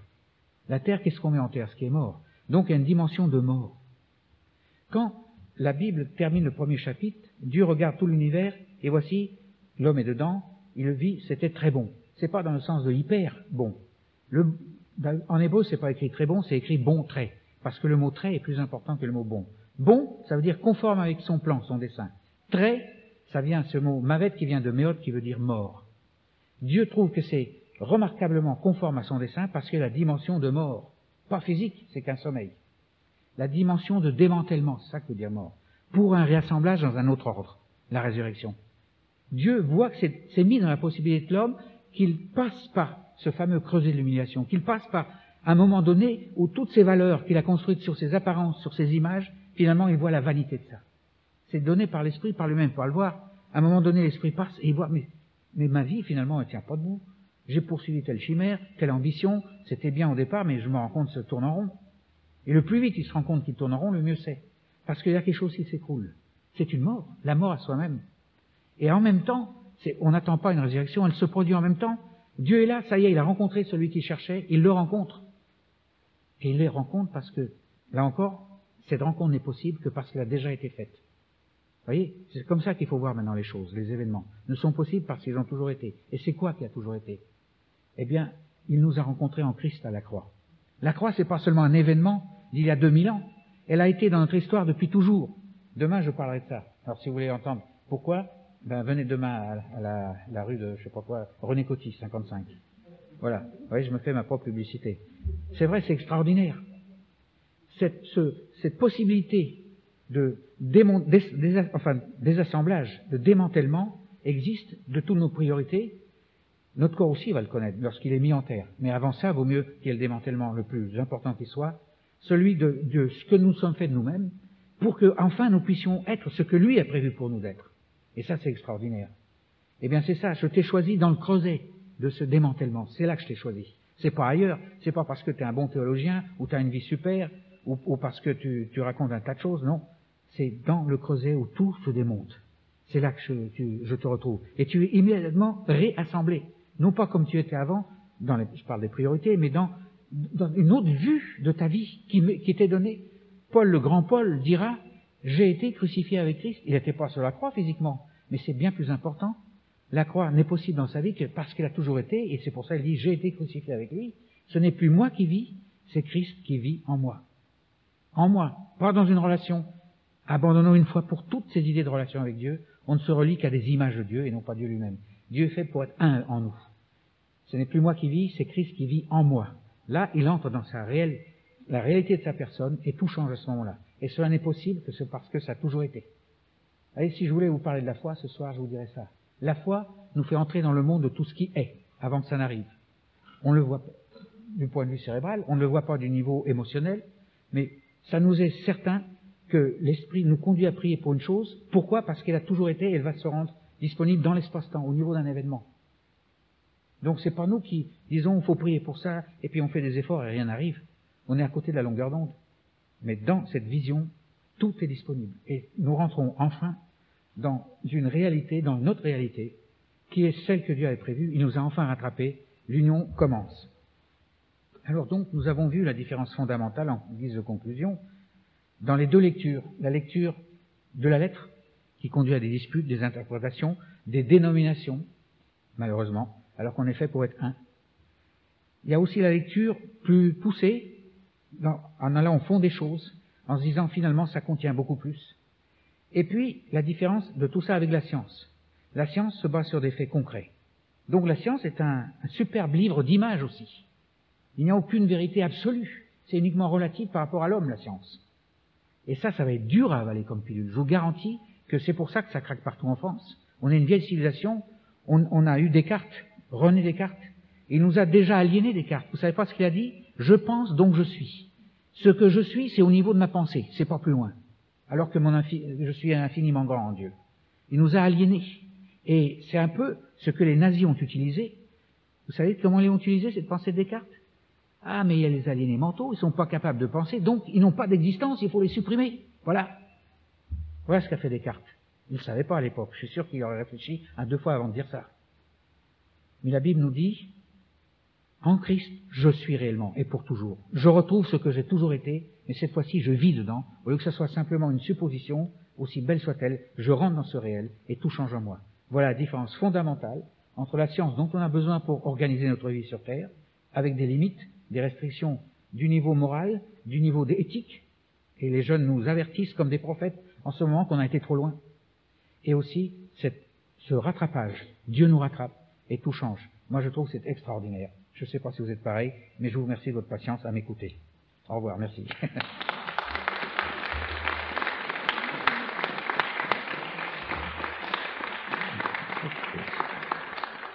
Merci beaucoup, Serge. On va passer à la question. Ah oui, allô. Oui, c'est mieux? Ok. Donc, comme hier soir, on va avoir un temps de questions. Est-ce que je peux me permettre de poser la première question? Tu as parlé de cette être un avec Dieu, l'union, voilà. Et moi, il y a une chose qui me dérange, c'est qu'il n'y a pas de relation. Donc, s'il n'y a pas de relation, moi j'ai toujours cru que Dieu était mon père, Jésus mon frère, etc. Comment tu expliques ça? Il n'y a pas de relation. Il y a quand même une relation avec le... Ben voilà, tu t'arrêtes, tu vois, tu évacues le côté bitique en disant ça. Donc, quand tu dis relation, père, je suis son enfant, etc., tu utilises le mot père dans la définition que tout le monde entend. C'est au niveau de la lettre. Est-ce que c'est vrai ou faux ce que je dis? C'est beaucoup plus profond que dans une relation. La relation, c'est ce qui démarre la chose. Mais tôt ou tard, tu te rends compte que de ce père, tu t'es fait une image. Et puis quand ça va mal, quand l'adversité, je sais que tu as un Italien solide, c'est pas pareil, mais à d'autres, ils s'écroulent dans l'adversité. Toi, il en fait peut-être plus pour t'écrouler. Mais les autres s'écroulent, et leurs images s'écroulent, et disent Dieu m'a abandonné. Comment Dieu permet ça? Mais quand ils disent Dieu, ils parlent toujours de leur image, ils parlent pas de la réalité divine. Et c'est pour ça que Paul parlait de être en Christ. Voilà. C'est ça? Oui, oui. Mais tu lis Colossiens, entre le verset 14 du premier chapitre et le verset 14 du deuxième chapitre, il y a 12 fois le mot en lui, pour nous rappeler. Vous serez un en moi, disait Christ, et moi dans mon Père, et vous en moi. Mais d'où est sortie cette notion de relation? On a voulu humaniser les choses, on trouvait que c'était trop fort, on a voulu ramener ça à des images de relation, et finalement on a vidé le texte de son contenu. Quand je pense qu'un Dieu si grand a pu penser à moi. Mais est-ce que les gens ne vous disent pas quelquefois tout ça c'est une utopie? c'est, quand ils disent utopie, je leur dis, mais qu'est-ce que vous entendez par utopie? Il faut toujours leur demander. Vous savez, il faut toujours être d'accord au niveau du vocabulaire utilisé. Alors, justement, ils disent la chose qu'il faut dire. Ils disent, c'est une utopie parce que je ne le saisis pas. Ça paraît loin de ma pensée. C'est pas rationnel, c'est pas logique, c'est ceci. C'est-à-dire, ce qu'ils disent, j'arrive pas à me faire une image de ce que vous dites. C'est ça que ça veut dire. C'est un constat d'échec. Je dis, mais vous êtes en avance sur les autres, vous pouvez plus fabriquer d'images. Ça veut dire qu'à un moment donné, ce que vous appelez utopie va vous rattraper. Alors là, ça va changer toutes les choses. Ils me regardent des yeux comme ça, en général. Parce que j'abonde dans leur sens, et je vais plus loin qu'eux. Utopie, oui, dans leur sens. Mais c'est parce qu'ils n'arrivent pas à faire des images. Ben, tant mieux. Parce que s'ils faisaient des images, ils se bloqueraient dedans. C'est pour ça, c'est dangereux de comprendre simplement la Bible. Parce que comprendre, ça veut dire se faire des images. Il y en a qui peuvent pas les faire, ils appellent ça une utopie. Gloire à Dieu. Ils ne sont pas dans le piège des images. Ils sont peut-être plus près, plus en avance que nous, bloqués dans nos images, pour se laisser rencontrer par lui. Ça va loin, hein? C'est une idée, ce que j'ai entendu depuis hier soir, c'est dévastateur par rapport aux images que nous sommes faits dans le monde chrétien. Mais n'aie pas peur. Si je dénonce, c'est un peu une dimension prophétique de ce que je fais. Celui-là qui nous a amenés, qui veut nous réunir, il a déjà préparé l'après-écroulement d'images. Quand je dis dévastateur, c'est dévastateur de nos images, mais pas dévastateur de la vérité. Voilà. Alors, c'est déjà prêt. Je crois que nous vivons des temps où l'Église va être complètement retournée. Et va entrer dans une nouvelle dimension où un tas de choses vont disparaître. De tout ce à quoi nous sommes accrochés pendant des siècles. Et ça, c'est important. Des questions. Voilà. Moi, il y a quelque chose qui me chagrine, c'est quand vous avez dit tout à l'heure qu'on était tous enfants de Dieu. Or, la Bible dit que celui qui n'a pas l'esprit n'est pas enfant de Dieu. J'aimerais bien. Où est-ce que c'est dit dans le Nouveau Testament? D'où est-ce que c'est traduit du grec? On n'a pas taugé en traduisant ce mot, je vous le dis tout de suite, parce que on ne sait plus, fils, enfant, regardez le mot grec, tantôt c'est l'un, tantôt c'est l'autre. Alors, c'est un peu comme des Grecs qui ont essayé de, sans le faire exprès, de nous faire patauger. Enfanter, un enfant trouvé et un enfant non trouvé, c'est le même mot. Les enfants non trouvés sont enfants de Dieu, mais ils ne le savent pas. Ils veulent passer fils et filles. Si vous voulez être absolument clair là-dessus, je le dis, je le redis, relisez les 11 premiers versets de Galates chapitre 4. Oui, mais alors pourquoi Jésus a dit aux Juifs, quand il leur dit Abraham, etc., il dit, ben non, vous n'êtes pas... les enfants du diable. Ouais. Et ben là, le mot enfant, en grec, veut dire disciple. C'est encore une... Ah ouais. Ouais, vous voyez, on a traduit ça par enfant, parce que c'était commode. C'est dangereux, à la limite. Parce que moi, j'ai connu des cercles dans certains milieux évangéliques qui disaient que ceux qui n'étaient pas convertis étaient des enfants du diable. Ah bah chapeau, hein. Comme amour fraternel, entre nous, c'est du sélectionnisme, hein. C'est de l'élitisme, hein. C'est très dangereux. Moi, ce soir, après ces deux réunions-là, je dis, Seigneur, donne-moi des révélations. Quand on est ancien dans une église et qu'on... Eh bien, ça c'est difficile... Oui. Qu'est-ce qui se passe avec l'ampli, là? Il y a un mauvais contact? Oui, c'est vrai. Mais, vous savez, ce qui est disponible, une fois que vous sortez des choses maintenues pendant des années, derrière lesquelles on s'abritait, à vrai dire, et on rentre, mais il y a une joie, une vision. C'est un peu comme quelqu'un qui a cru que le monde était simplement limité par les arbres de la forêt. Et un beau jour, il débouche de la forêt, il voit les montagnes, il voit la mer. Il dit, mais je savais jamais que c'était aussi beau. Merci Seigneur de m'avoir fait avancer pour sortir de la forêt. Voilà. Oui.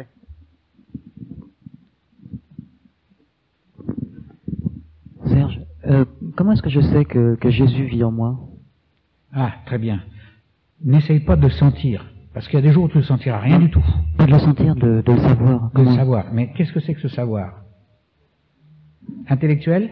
Oui. Donc, en fait, est-ce que je peux répondre que c'est par la foi? T'as une assurance. C'est ça, c'est par la foi. Et même cette assurance, tu peux dire oui, la foi. Mais comme j'ai dit une fois, la question que j'ai posée hier, enfin, j'ai mentionné cette question, comment savez-vous que vous avez la foi? Je le sens que j'ai la foi. Malheureusement, il y a des jours où vous ne sentirez plus que vous avez la foi. C'est pas au niveau sensoriel. Si tu veux, c'est un peu comme un réactif, finalement, la connaissance, dans le sens pas d'intellectuel, mais d'union. Tu le sais pas, tu ne ressens rien, ne t'interroge pas que je ressente par la foi ou non, c'est pareil. C'est une tentation d'essayer de sentir. Parce que le sentir, quand tu descends dans la tombe, au fond d'un cercueil, eh ben, il n'existe plus. Hein. Donc si le sentir était le critère par lequel tu avais la vérité sur la vie de Dieu en toi, c'est malheureux, ça finit dans la tombe.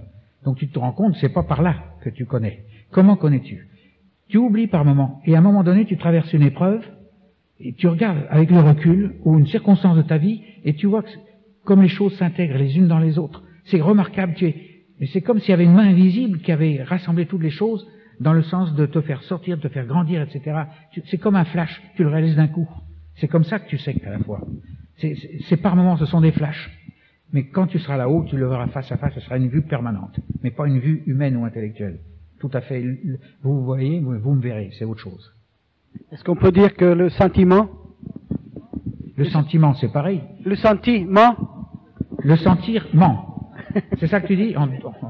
Le senti, il ment. Oui, le sentiment, il trompe. Bon, il ment pas, mais il trompe, il te ramène la réalité au niveau de ce que tu ressens. C'est ça il te trompe, voilà. Je dirais pas mentir, il te trompe. Je voudrais savoir comment évangéliser avec une image de Dieu qu'on s'est fait qui est fausse aujourd'hui. Voilà. Comment annoncer l'évangile et aussi comment vivre notre foi. Eh ben, premièrement, il y a deux questions là. La première, c'est annoncer. Qui est-ce qui sait mieux que ça que nous? C'est lui qui nous envoie. Nous nous envoyons pas nous-mêmes. Malheureusement, il y a des vocations où les gens s'envoient eux-mêmes parce qu'ils ont raté dans des métiers. Il se trouve de ce fait qu'ils ont un appel. Attention aux faux appels. Parce que souvent l'appel, c'est d'être dans ton métier et de montrer, de rayonner une foi chrétienne qui fait que les gens sont interpellés. Hein. C'est pas le refus de faire une activité où t'as connu des échecs qui, pour moi, est nécessairement, si vous voulez, le critère d'un appel. Bon. J'annonce. En fait, c'est lui qui s'annonce à travers moi. C'est lui qui va conduire. Il va peut-être me faire dire des choses par lesquelles je serai surpris moi-même. Je vais, dans des circonstances spéciales, lâcher une phrase comme ça. C'est pas un long discours, c'est pas une prédication, une phrase. Et la personne sera complètement retournée. Dieu se servit de mes paroles comme véhicule pour entrer dans le cœur de l'homme ou de la femme à laquelle j'ai parlé. Tu vois? C'est ça qui se passe. Je m'excuse de tutoyer, moi je tutoie tout le monde. C'est ça qui se passe. C'est lui. Alors, tout ce que nous avons à faire, c'est de nous tenir disponibles. Seigneur, tu sais mon désir de t'annoncer. Mais je peux le faire d'une façon humaine, ce sera un échec, un désastre. Et même si je fais des convertis, ce sera des convertis temporels. Dans quelques années, ils seront partis, c'est fini. Ce sera des convertis de par là, au niveau des émotions. Souvent, dans les réunions d'évangélisation, on fouettait les émotions pour que les gens, à la suite d'une grande décharge d'émotions, se tournent vers le Seigneur. C'est de la manipulation des foules, ça. Micro. Et quel nom employer aussi pour évangéliser si l'idée de Dieu avec la personne auquel on parle est déformée, la choquer. On va dire. Oui. Alors là, justement, comme c'est Dieu qui utilise nos paroles, même si on dit Dieu, dans les circonstances où il nous met nous, et c'est lui qui agit, il va pouvoir prendre le mot Dieu, Jésus-Christ, la foi, des termes qu'on appelle religieux, mais exceptionnellement, ils auront un sens formidable pour cette personne. Mais c'est pas nous qui l'aurons donné par des explications, c'est lui.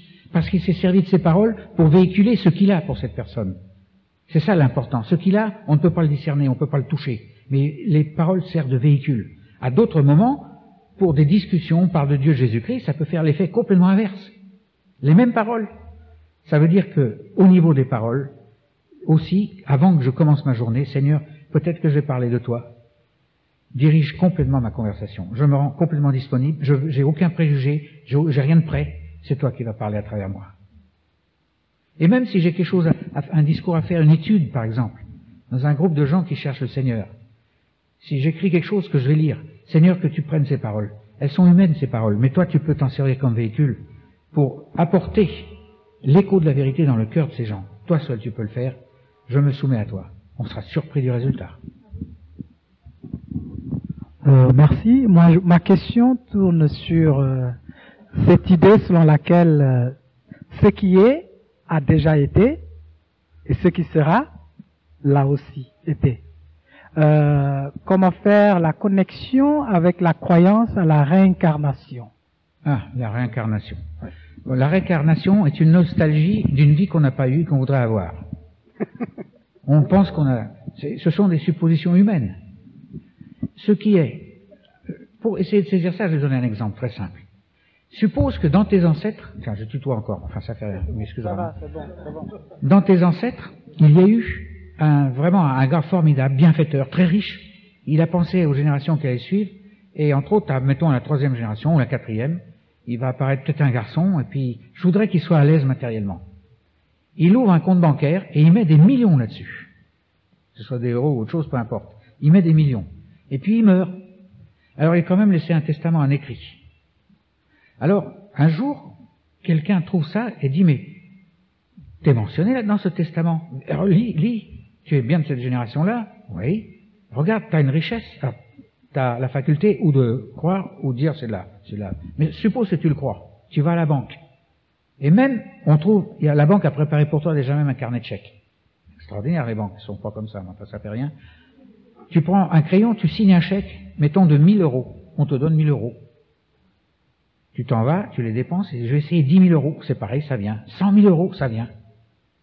Mais t'es étonné, tu te réjouis, mais cette richesse, elle est authentique. Eh bien, tu ne peux être riche que parce que ça a toujours été depuis la génération de ton ancêtre. Ça a toujours été disponible, et un jour tu es entré dans cette disponibilité, tu as cru, tu as signé un chèque, et ce qui était prêt pour toi est devenu réalité dans ta poche. Voilà. Eh bien, c'est ça, ce qui est a toujours été. Et alors, la réincarnation, elle se détache complètement de ça, elle ne sait pas. Elle essaye, ce sont des tentatives de revivre pour faire peut-être mieux, ou s'incarner dans un animal, ou peu importe. Voilà. Alors dans ces conditions, je comprends l'homme, il cherche à faire mieux, il cherche à trouver une autre cohérence d'existence, et il n'y arrive pas. D'où la théorie de l'incarnation. Bon, il y en a qui trouvent des preuves, mais moi je sais ce que je fais des preuves. Je sais, ce sont des images supplémentaires dans le cérébral. Ça peut n'avoir aucun rapport avec la réalité. Moi, j'aimerais poser la question, est-ce qu'on peut connaître à quel moment Adam est venu sur Terre? Ah, ça c'est une question de paléontologie intéressante. À quel moment Adam est venu sur Terre? Vous savez, il y a la question en physique, on appelle ça le carbone 14. C'est un carbone radioactif qui est radioactif parce qu'il a été irradié par des cosmiques et en quelque sorte, ce qu'il a encaissé, il le retransmet en émettant des rayons.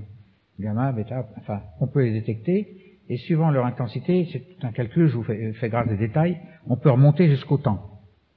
Et on a cru qu'on pouvait remonter sur des millions d'années comme ça. En fait, on s'est planté, parce que il fallait accepter toutes sortes d'hypothèses, que la quantité bombardée par les rayons cosmiques était toujours la même, qu'ils arrivaient toujours avec la même énergie sur les plantes, etc., etc., et ça, on ne sait pas. Donc on a dit c'est comme ça, mais on n'a pas pu le prouver. En fait, si on voulait s'arrêter simplement à l'époque où on peut dire que ça s'est passé comme ci et comme ça, on a toutes les conditions connues, eh bien la valeur du carbone 14 serait à peu près de 5600 ans. C'est tout. On ne peut pas aller plus loin en arrière que 5600 ans. C'est pour beaucoup, par rapport aux millions d'années. Il y a d'autres méthodes, mais elles sont beaucoup plus discutables. Alors le premier Adam dans tout ça, est-ce que c'était un homme? Est-ce que c'était une famille humaine? Attention à la façon dont la Bible procédait sur un projecteur. Quand elle parle de l'Adam, elle ne parle pas forcément d'une personne. On peut englober plusieurs personnes quand elle parle au singulier. Ça arrive dans le langage hébreu. Ça veut dire pourquoi il y a un doute. Parce que la question n'est pas de s'attacher au nombre de ceux qui sont apparus, c'est qu'est-ce qui en est advenu. Maintenant, la date. On peut remonter loin.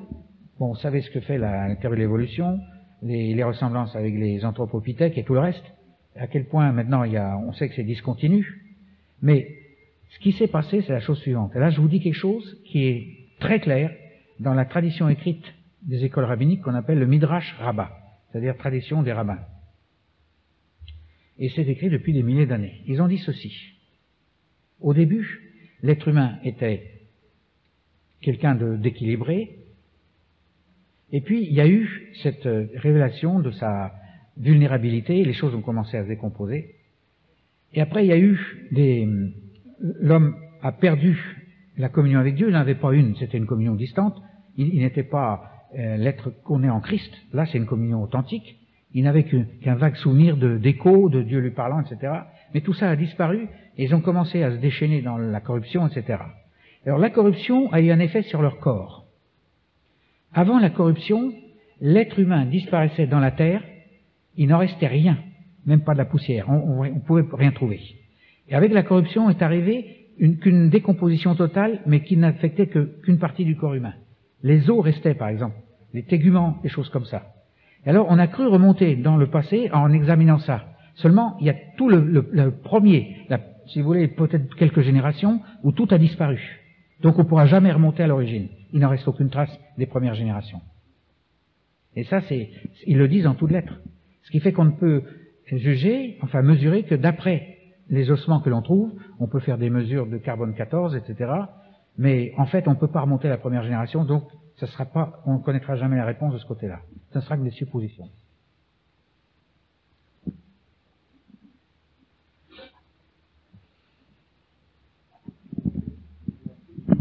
Excusez-moi. Vous dites qu'on est tous un destin un peu écrit à l'avance. C'est ce que vous pensez. Et dans ce cas-là, comment dire, on serait un peu comme des outils, disons, de Dieu, enfin, du Créateur. On va pas parler. Et je sais pas, quelque part, c'est un peu pas alarmant. Mais si tout le monde prenait conscience de ça, ça créerait des mouvements, des courants de pensée, même, enfin, qui pourraient créer, vraiment changer une civilisation. Et je me dis aussi, si on a tous un destin, c'est quelque part dans un but. Enfin, c'est comme ça qu'on raisonne logiquement, mais est-ce qu'il y a forcément, quand il y a un destin pour des personnes, vous voyez ce que je veux dire? Mais pour moi, c'est dans un but, et dans ce cas-là, lequel? Enfin, voilà, quoi, ça. C'est vrai, c'est un peu ce que les musulmans croient, hein, tout est écrit, on est sur des rails, on peut rien changer. Il y a un destin, il est écrit, c'est comme ça, qu'on fasse bleu en noir. Et les disciples de Calvin, pas Calvin n'a jamais écrit ces âneries qu'on a citées après lui. Il y a ceux qui sont destinés à être sauvés, ils seront sauvés malgré toutes les bêtises qu'ils feront. Il y a ceux qui ne sont pas destinés, ils ont beau aller à l'église, se repentir de leurs fautes, ils ne seront jamais sauvés. Mais c'est anormal ça. Ils ne savaient pas lire le grec, ces gens-là. Parce que quand c'est écrit dans Romains, c'est Romains 8, je vais vous le dire. Le texte qui trompe les gens, c'est le suivant. Voilà. Nous savons du reste que toute chose concourt au bien de ceux qui aiment Dieu, de ceux qui sont appelés selon son dessein. On dit ça y est, ben voilà, il y a ceux qui sont appelés et puis il y a les autres. Ben pour eux c'est fini, hein. Ils ont beau chercher, c'est fini. Eh bien le grec ne dit pas ceux, ça a l'air d'être sélectif le mot ceux. En grec, il est écrit, nous savons du reste que toute chose concourt au bien de n'importe qui est appelé.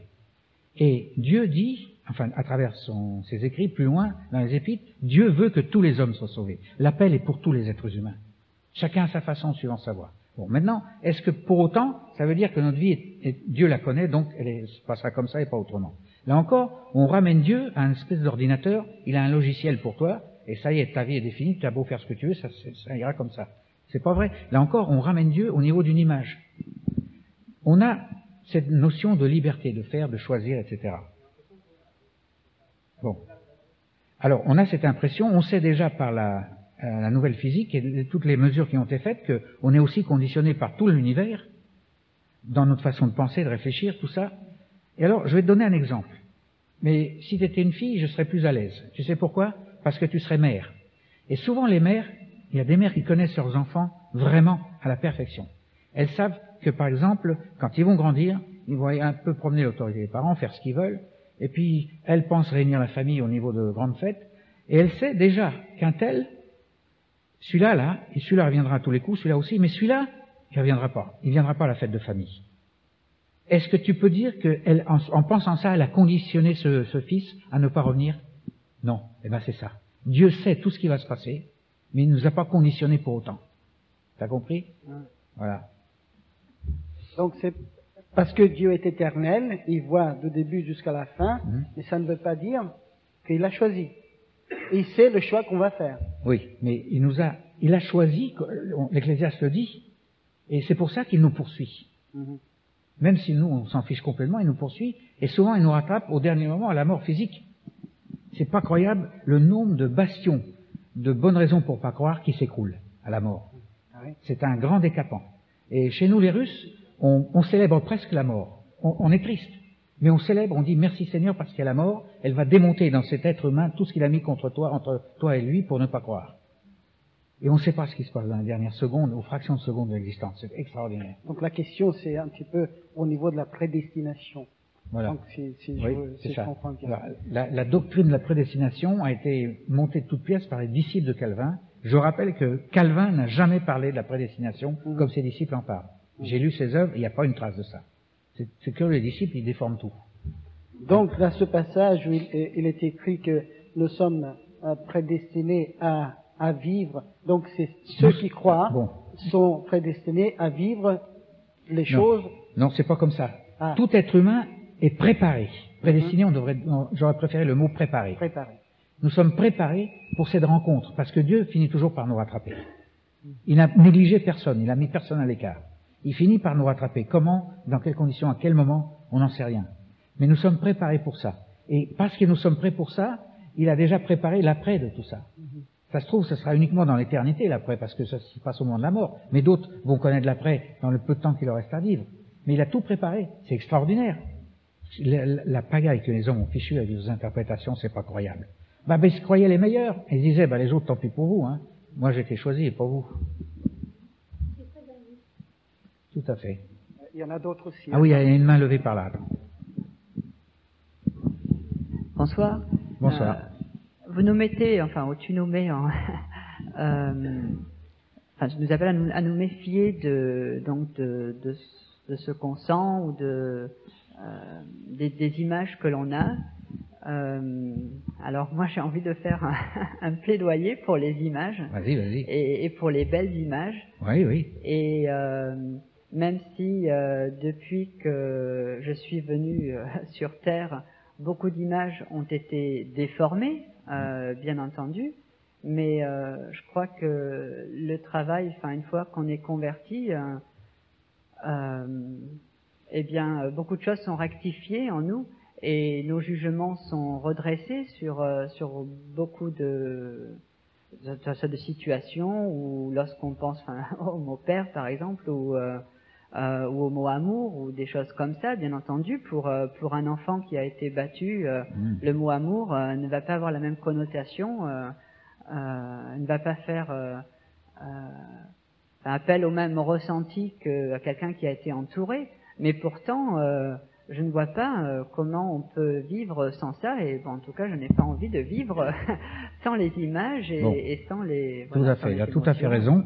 Je n'ai jamais dit qu'il faut se méfier dans le sens de l'image, si on pouvait même les mettre en l'air. Quand tu te flingues, là t'es sûr, t'as plus aucune image. Sinon le dernier boom que t'entends, quand ça traverse la tête, c'est tout. Il n'y a aucune image. Tant qu'on est vivant, on a des images. La question, c'est pas de s'en méfier ou de les détruire. La question, c'est de savoir garder leur importance. Suppose un gosse battu par ses parents découvre l'amour. C'est bien. Il commence par avoir une image de cet amour. Les images nous sont données parce que c'est comme ça que Dieu nous a fait. C'est une merveille de notre créature que de pouvoir faire des images. Mais ce qu'il dit, si tu veux, sers-toi de ces images comme planche de rappel. Va plus loin. Parce que si tu te bloques dans l'image, tu vas te fatiguer. Moi, j'ai connu des gosses qui avaient connu l'amour comme ça, comme tu dis, et puis ils s'étaient restés là, ils se sont fatigués. Ils ont voulu chercher un autre univers. Et hop, ils sont repartis dans la débauche. Ils en avaient marre d'avoir cet univers, c'est trop rose, c'est tout ça. Ils s'étaient trop restés longtemps devant leur image. Ils avaient peut-être, n'avaient pas l'occasion, je sais pas, je connais pas les détails, de s'élancer au-delà, d'aller au-delà. C'est bien une image. Mais finalement, à l'ultime, quand je meurs, mes images meurent avec moi. Ça peut pas être une réalité, l'image. Je veux m'attacher à quelque chose qui subsiste même quand je suis mort. Voilà la recherche de l'être humain. Alors là, ça va. J'ai pas méprisé l'image pour autant, mais je dis merci Seigneur parce que je l'ai eu, mais je veux aller plus loin. Ça, c'est très important. Puisque tu dis que le vocabulaire hébreu a une telle importance, pourquoi est-ce qu'il n'est pas reconnu? Et pourquoi est-ce qu'on le rejette? Peut-être par antisémitisme. Ah, c'est peut-être violent comme réaction, mais... Je voudrais te l'entendre dire. Il y a souvent un antisémitisme larvé dans beaucoup d'êtres humains. Oh, c'est incroyable. Presque comme une jalousie subconsciente d'un peuple qui a reçu énormément. Et on voudrait être un de ceux-là. C'est vrai, hein. Ouais. Et bon, tant que c'est à ce moment-là, c'est pas encore trop dangereux. Mais quand ça s'organise pour devenir une opposition à un empêcheur tournant en rond des synagogues, ou etc., ça y est, on est très mal parti, là. Non. C'est pas eux qui l'ont fabriqué leur langage. Ça leur a été donné. Ah, bien sûr. Voilà. Pourquoi c'est Israël? Hein, quand on sera face à face à le Créateur, on saura. Hein, mais voilà un peuple qui vient d'Abraham et qui a suivi toute une histoire. Elle n'est pas finie, elle est loin d'être finie même dans ses convulsions, cette histoire, hein, parce qu'il va y avoir des choses terribles. Hein. Je ne parle pas de Drosnin et de son livre, ça se trouve c'est comme ça se passera, ça se trouve ça se passera pas comme ça. Il y a quand même des coïncidences bizarres dans ces façons de retrouver des alignements de textes, de lettres en diagonale, etc. Bon, mais moi je dis que ce peuple moi je suis frappé de voir comment, pour la plupart, bon il y a aussi des demeurés mentaux chez eux, c'est sûr, hein, mais quand ils sont normaux, comment ils surclassent?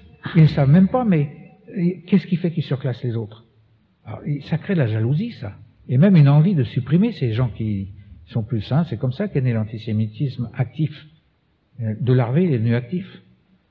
Bon, mais autrement, on les envie. Ils ont ça, pourquoi pas nous? Mais ce langage a été donné par Dieu.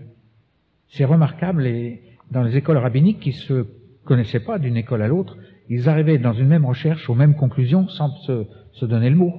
Ils étaient conduits par l'Esprit.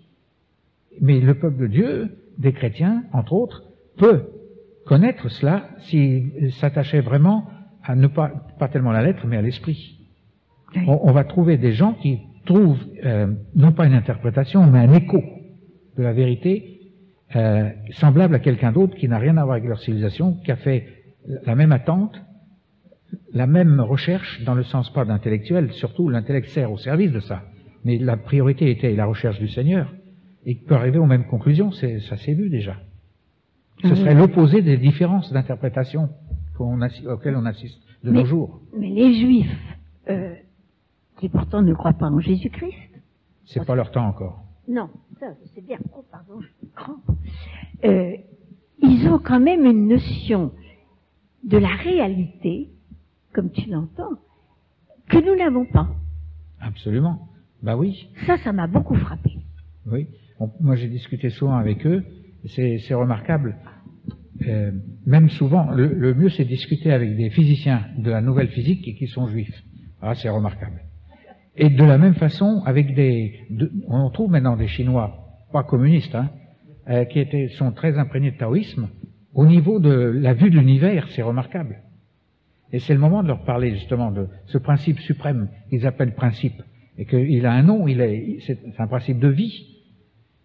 Et on peut leur parler de Christ, mais d'une façon qui n'est peut-être pas ordinaire dans la façon des réunions d'évangélisation. Là encore, comme pour la question là-bas, il faut être conduit. Il ne faut pas se mettre en tête, je vais leur parler de Christ. Ça peut être un désastre. Comme ça peut être quelquefois un succès. On n'en sait rien. Il faut se mettre en attente. Il y a un moment pour ça et les paroles qu'il faut. Et lui seul sait quel est le moment, quelles sont les paroles. Ah oui. Il y a le témoignage parlé, mais il y a un témoignage dont Jésus a parlé. Il n'a pas dit vous êtes le sel, vous êtes la lumière. Ça, c'est un témoignage qui va au-delà des mots. Mais il faut aussi témoigner par rapport à son expérience. Oui, on peut, mais attention, ne manipulons pas les expériences. J'ai entendu beaucoup de gens qui arrangeaient le témoignage de l'expérience pour que ça fasse plus dramatique, qui a plus d'impact, etc. Mais c'est très mauvais, ça. On peut dire ce qui s'est passé dans la vie. C'est vrai que les gens écoutent beaucoup ce qui est de la vie de tous les jours. Il y a une main qui s'est levée là-bas. Ah, là-bas. Bon, Ah, c'est pour dire... Ah, d'accord. Ah, oui, bien sûr. Voilà, je voudrais vous livrer un commentaire que j'ai entendu hier soir d'une jeune fille qui disait mais alors si nos traductions sont si mauvaises et si erronées, est-ce que ça sert encore à quelque chose que je lise ma Bible? Ah, voilà. J'ai répondu à ça tout à fait au début, je vais répéter ce que j'ai dit. Quand on dit cela, on voit à quel point pour cette personne la lettre est importante. Bien sûr, il y a une lettre mieux arrangée qu'une autre, mais la finalité de la Bible, c'est pas la lettre, c'est l'esprit dans lequel ça a été écrit. À travers une mauvaise lettre, on peut... Moi, bon, j'aime pas me mettre en avant, je déteste ça, mais je suis obligé de parler de ce que j'ai écrit sur les béatitudes. Il y a 22 ans, j'ai écrit un livre avec ce que, au-delà de la lettre, je pressentais dans chacune des béatitudes. D'autant plus que j'avais des visions de langue russe par rapport au mot bienheureux. Ça veut dire heureux parce que libéré pour être en marche. C'est ça que ça veut dire en russe. Pour moi, c'était très fort. Et alors, j'ai écrit cet ouvrage, et puis voilà qu'apparaît, il y a seulement quelques années, de la part d'un spécialiste mondial de l'araméen, pas croyant du tout, hein, mais frappé par l'enseignement de Jésus au niveau du sermon sur la montagne, frappé par le Notre Père, il a été aux racines araméennes et il a écrit quelque chose, et à ma grande stupéfaction, ce qu'il a écrit, c'est pas mot pour mot, hein, mais c'est exactement dans le même esprit de ce que j'avais vu des béatitudes. Alors, je m'étais arrêté à quelque chose dont j'avais qu'une traduction seconde pour ça, mais je me suis pas arrêté à la traduction, j'ai pas recherché des mots meilleurs. Je me suis mis devant le Seigneur, j'ai dit, Seigneur, il y a certainement beaucoup plus. Il y a quelque chose de très riche là-dedans. Et j'ai commencé à écrire sous l'inspiration. Et voilà que ça correspondait, sans que je connaisse l'araméen, à ce qu'il en était. Eh bien, ça, c'est à la portée de tout le monde, ça. Il n'y a pas besoin de s'appeler Serge Tarasenko. On peut faire ça parce que c'est le potentiel, la possibilité qu'a tout être humain. Donc la lettre tue, c'est ça? Oui. Donc c'est notre façon de lire la Bible qui compte, en fait. Oui. Ouais. En fait, c'est pas lire qu'on devrait dire. On doit, t'es devant le haut-parleur, ne viens pas, non, plus par là, parce que t'es juste dans le champ du haut-parleur. Voilà. Parce que le micro reprend ce que le haut-parleur lui donne et le renvoie. Donc ça tourne en rond de plus en plus fort et ça siffle. Tu vois ce que je veux dire? C'est ça l'effet Larsen. Voilà. Donc, de quoi est-ce qu'on parlait? Vas-y, répète ce que tu as dit parce que j'ai oublié avec cet effet Larsen. La lettre tue. Oui, c'est ça. Oui, la Bible devrait être écoutée plutôt. Si on va pousser jusqu'au bout la chose, on écoute la Bible, on la lit pas, on l'écoute. Bon, faut la lire, bien sûr. Mais le lire, ça ne vient pas. Moi, ça me fatigue d'entendre des gens qui font des concours. Ah, moi, j'ai lu la Bible de couverture à couverture en 102 jours. Un autre, mais c'est désacraliser la Bible, c'est se moquer de la parole de Dieu que de faire ça. C'est pas fait pour ça, c'est pas une course de vitesse. Lire, c'est dans l'attente. On peut faire ça d'une façon systématique, régulière, chapitre par chapitre, bon, peu importe. Mais il faut savoir écouter ce que dit la parole après la lecture. C'est ça le plus important. Ouais. C'est pas parce que tu as lu la Bible que tu as fait ton petit devoir de chrétien et que tout va aller mieux, tu vas recevoir des bénédictions. Donc l'importance de demander à Dieu de nous aider, en fait, de nous éclairer, le Saint-Esprit de nous éclairer. Tu n'as même pas besoin de lui demander. Tu peux lui dire merci parce que tu me le donnes, Seigneur. Tu m'as fait pour ça. Tu sais, la meilleure prière, c'est la prière de dire merci au Seigneur. Parce qu'il a déjà tout préparé. Souvent, on lui demande une chose, et si j'entends le Seigneur nous chuchoter, il dit, mais ça fait des milliers d'années. Avant même le temps n'exista, je t'avais tout préparé. Pourquoi tu me demandes ça? Bon, il sait on démarre. Bon, on commence par demander. Mais quand tu progresses dans la prière, mais tu entres dans une joie extraordinaire de choses, tu sais pas ce qu'elles sont, mais elles sont là. Merci Seigneur. Deux questions. Oui. La première, est-ce que tu conseillerais pour éviter justement ce phénomène d'interprétation, d'apprendre l'hébreu? Ça, c'est ma première question. Puis la seconde question, que c'est dans le Nouveau Testament où il enseigne, car il en sera beaucoup plus demandé à ceux qui enseignent. Oui, c'est une bonne question. Bon, il est hors de question de dire à tout le monde, apprenez l'hébreu, vous en saurez plus, etc. Il est donné à certains de recevoir un écho très fort de la parole parce qu'ils connaissent des mots hébreux. Moi, je sais pas l'hébreu dans sa totalité, loin s'en faut. Mais, disons, en Angleterre, en langue anglaise, on a des outils extraordinaires. On a des glossaires. C'est pas traduit en français, c'est-à-dire, ils prennent un mot hébreu, ils donnent tous les échos de ce mot, ils donnent l'origine, ils donnent comment il a évolué dans la Bible depuis les prophètes, depuis les livres de Pentateuque jusqu'aux prophètes, etc. C'est très fort. Ça, tout le monde peut faire ça. Enfin, quand on a le livre et quand on lit l'anglais, bien sûr.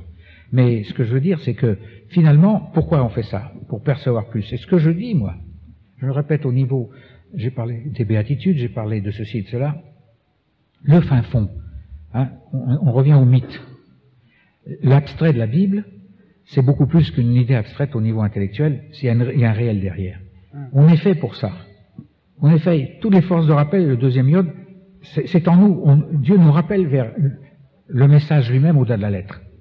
Eh bien, sachons, dans peut-être un dépouillement de ce que nos préjugés vis-à-vis de la Bible, préjugés favorables en général, ou même défavorables, sachons nous débarrasser de ça, sachons nous mettre en attente devant le Seigneur. Il nous fait cheminer vers le réel au-delà des mots, sans qu'on apprenne l'hébreu, parce que l'hébreu c'est un autre intermédiaire, souvent plus intéressant, mais ce n'est qu'un intermédiaire. Il faut aller au-delà. Il faut entrer dans le réel, et souvent, tu entreras là-dedans, mais tu ne saisiras même pas intellectuellement ce que tu as saisi. Parce que même si tu saisis intellectuellement, attention, tu vas faire des images. Et tu vas te bloquer là-dedans si tu leur donnes pas une importance secondaire. Pas de question de les détruire. Les mettre un peu à l'écart. Seigneur, j'ai une image, j'ai une compréhension, mais c'est pas la compréhension qui compte, c'est que je vive ce dans quoi tu me fais entrer. Ça, c'est l'important. Alors là, on va vraiment au fond des choses. Oui? Oui, Serge, est-ce qu'il n'y a pas un lien finalement entre la connaissance de Dieu et la science, quand on reprend les paroles de Jésus qui dit la vie éternelle, c'est qu'ils te connaissent, toi, le seul vrai Dieu est celui que tu as envoyé, Jésus-Christ. Voilà. Alors, quand il dit te connaissent, tu te doutes bien que c'est pas au niveau intellectuel, parce qu'à ce moment-là, les théologiens seraient les plus placés pour la vie éternelle, et nous, on ramasse les miettes. Tu vois? Non, c'est pas ça. Amen. Qu'ils te connaissent dans le sens d'union. Mais parce que tu rentres en union avec une réalité éternelle, le seul réel éternel, eh bien, tu rentres dans une vie qui est le résultat de cette union qui est connaissance. En hébreu, rappelle-toi toujours, connaissance veut dire union. C'est pas du tout. C'est nous, les héritiers de Descartes et d'autres civilisations, qui ont réduit ça à un processus cérébral. Bon, après, le processus cérébral peut se mettre en route, ne serait-ce que pour parler. Là, c'est intéressant, parce que tu vas parler de quelque chose dans lequel tu es vivant, tu es en union avec. Tu vas utiliser des mots savants, tu vas utiliser des mots. Moi, je me rappelle en Afrique, moi, je change pas mon vocabulaire suivant l'auditoire. Je parle comme ça m'est donné. Alors, les Africains, je sais que, d'après leur visage, c'est juste les 10 premières secondes. Ils ne comprenaient rien. Et puis, au beau milieu de tout, d'un seul coup, c'est l'Afrique, hein. Ça se passerait pas ici, on est trop composés, nous. Ils jaillissent, ils se mettent debout, ils se mettent à chanter, à taper des mains. Il y avait des instruments de musique sortis, je ne sais pas d'où, des tambourins, ça y est, il y avait la partie dans la danse. Ils exprimaient leur joie, ils avaient reçu quelque chose. J'ai vécu la même chose en Angleterre, tout à fait au début, dans les années 70. Je savais à peine 50 mots d'anglais, et on m'a demandé de participer pour des classes terminales dans un débat science et foi. Alors mon anglais, pardon, il était plutôt nul, hein. Poli comme tout. Et le dimanche, c'était toute l'école qui se réunissait, avec même le monsieur à tout faire, les profs et les élèves, et il y avait le service religieux, et puis je devais prêcher. D'après les anglicans, 14 minutes, pas une de plus.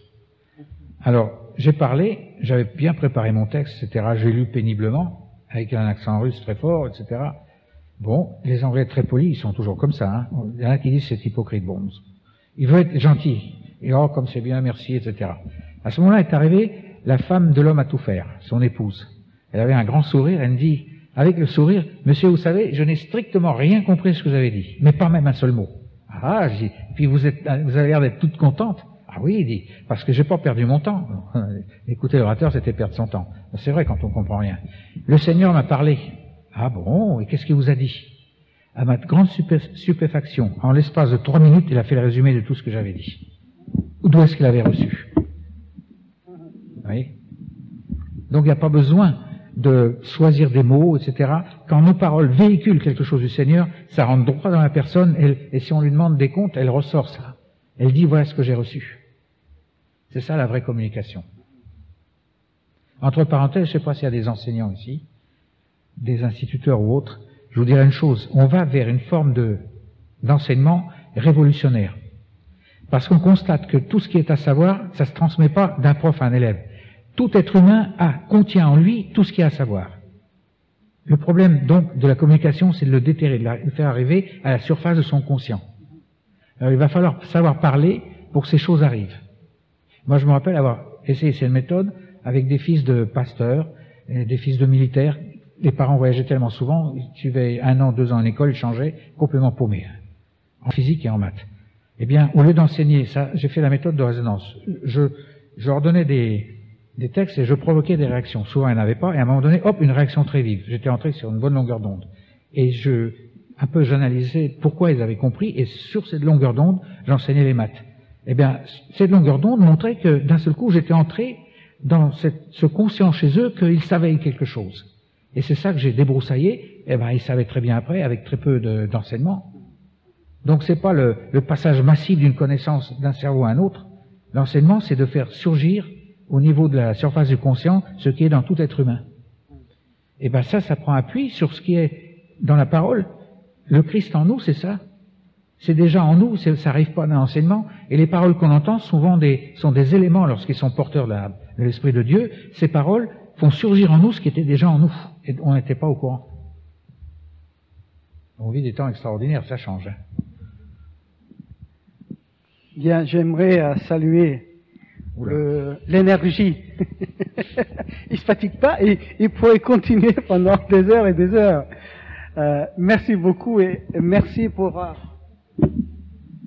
le fait que tu te donnes de façon extraordinaire. Et malgré le fait que une bonne partie c'est un petit peu nébuleux pour moi, mais je vois quand même des vérités fondamentales dans ce que tu dis. Et je pense qu'il y a un écho dans la salle par rapport à tout ça. C'est vrai que ça nous bouscule de façon dérangeante. Mais avec l'honnêteté que nous avons chacun de nous, je pense que Dieu nous appelle aussi à faire le point un petit peu. Et puis de dire, Seigneur, je suis là. Et parle-moi, toi. Hein? Voilà. Et j'aimerais bien te remercier et j'aimerais bien te dire, est-ce que tu serais prêt à revenir, mais dans une salle chauffée? Est-ce que... Je suis sûr que c'est un coup qu'ils ont fait parce que les Russes supportent des températures beaucoup plus basses que les autres. Alors ils ont fait, c'est vous qui avez payé le prix pour ça, mais moi j'étais à l'aise. Moi je suis persuadé que j'ai des antécédents russes. Parce que j'ai pas du tout froid. Oui, mais il a de l'usage, hein, faut pas oublier. Donc merci beaucoup et bien... je suis persuadé que tu seras de retour bientôt. Voilà, c'est le Seigneur qui ouvre les portes et qui les ferme. Je te dis ma conviction en moi, donc c'est une image que je me fais. Hein. Ah oui, mais ce qui doit arriver, arrivera. Voilà. Donc merci beaucoup Serge, c'était formidable.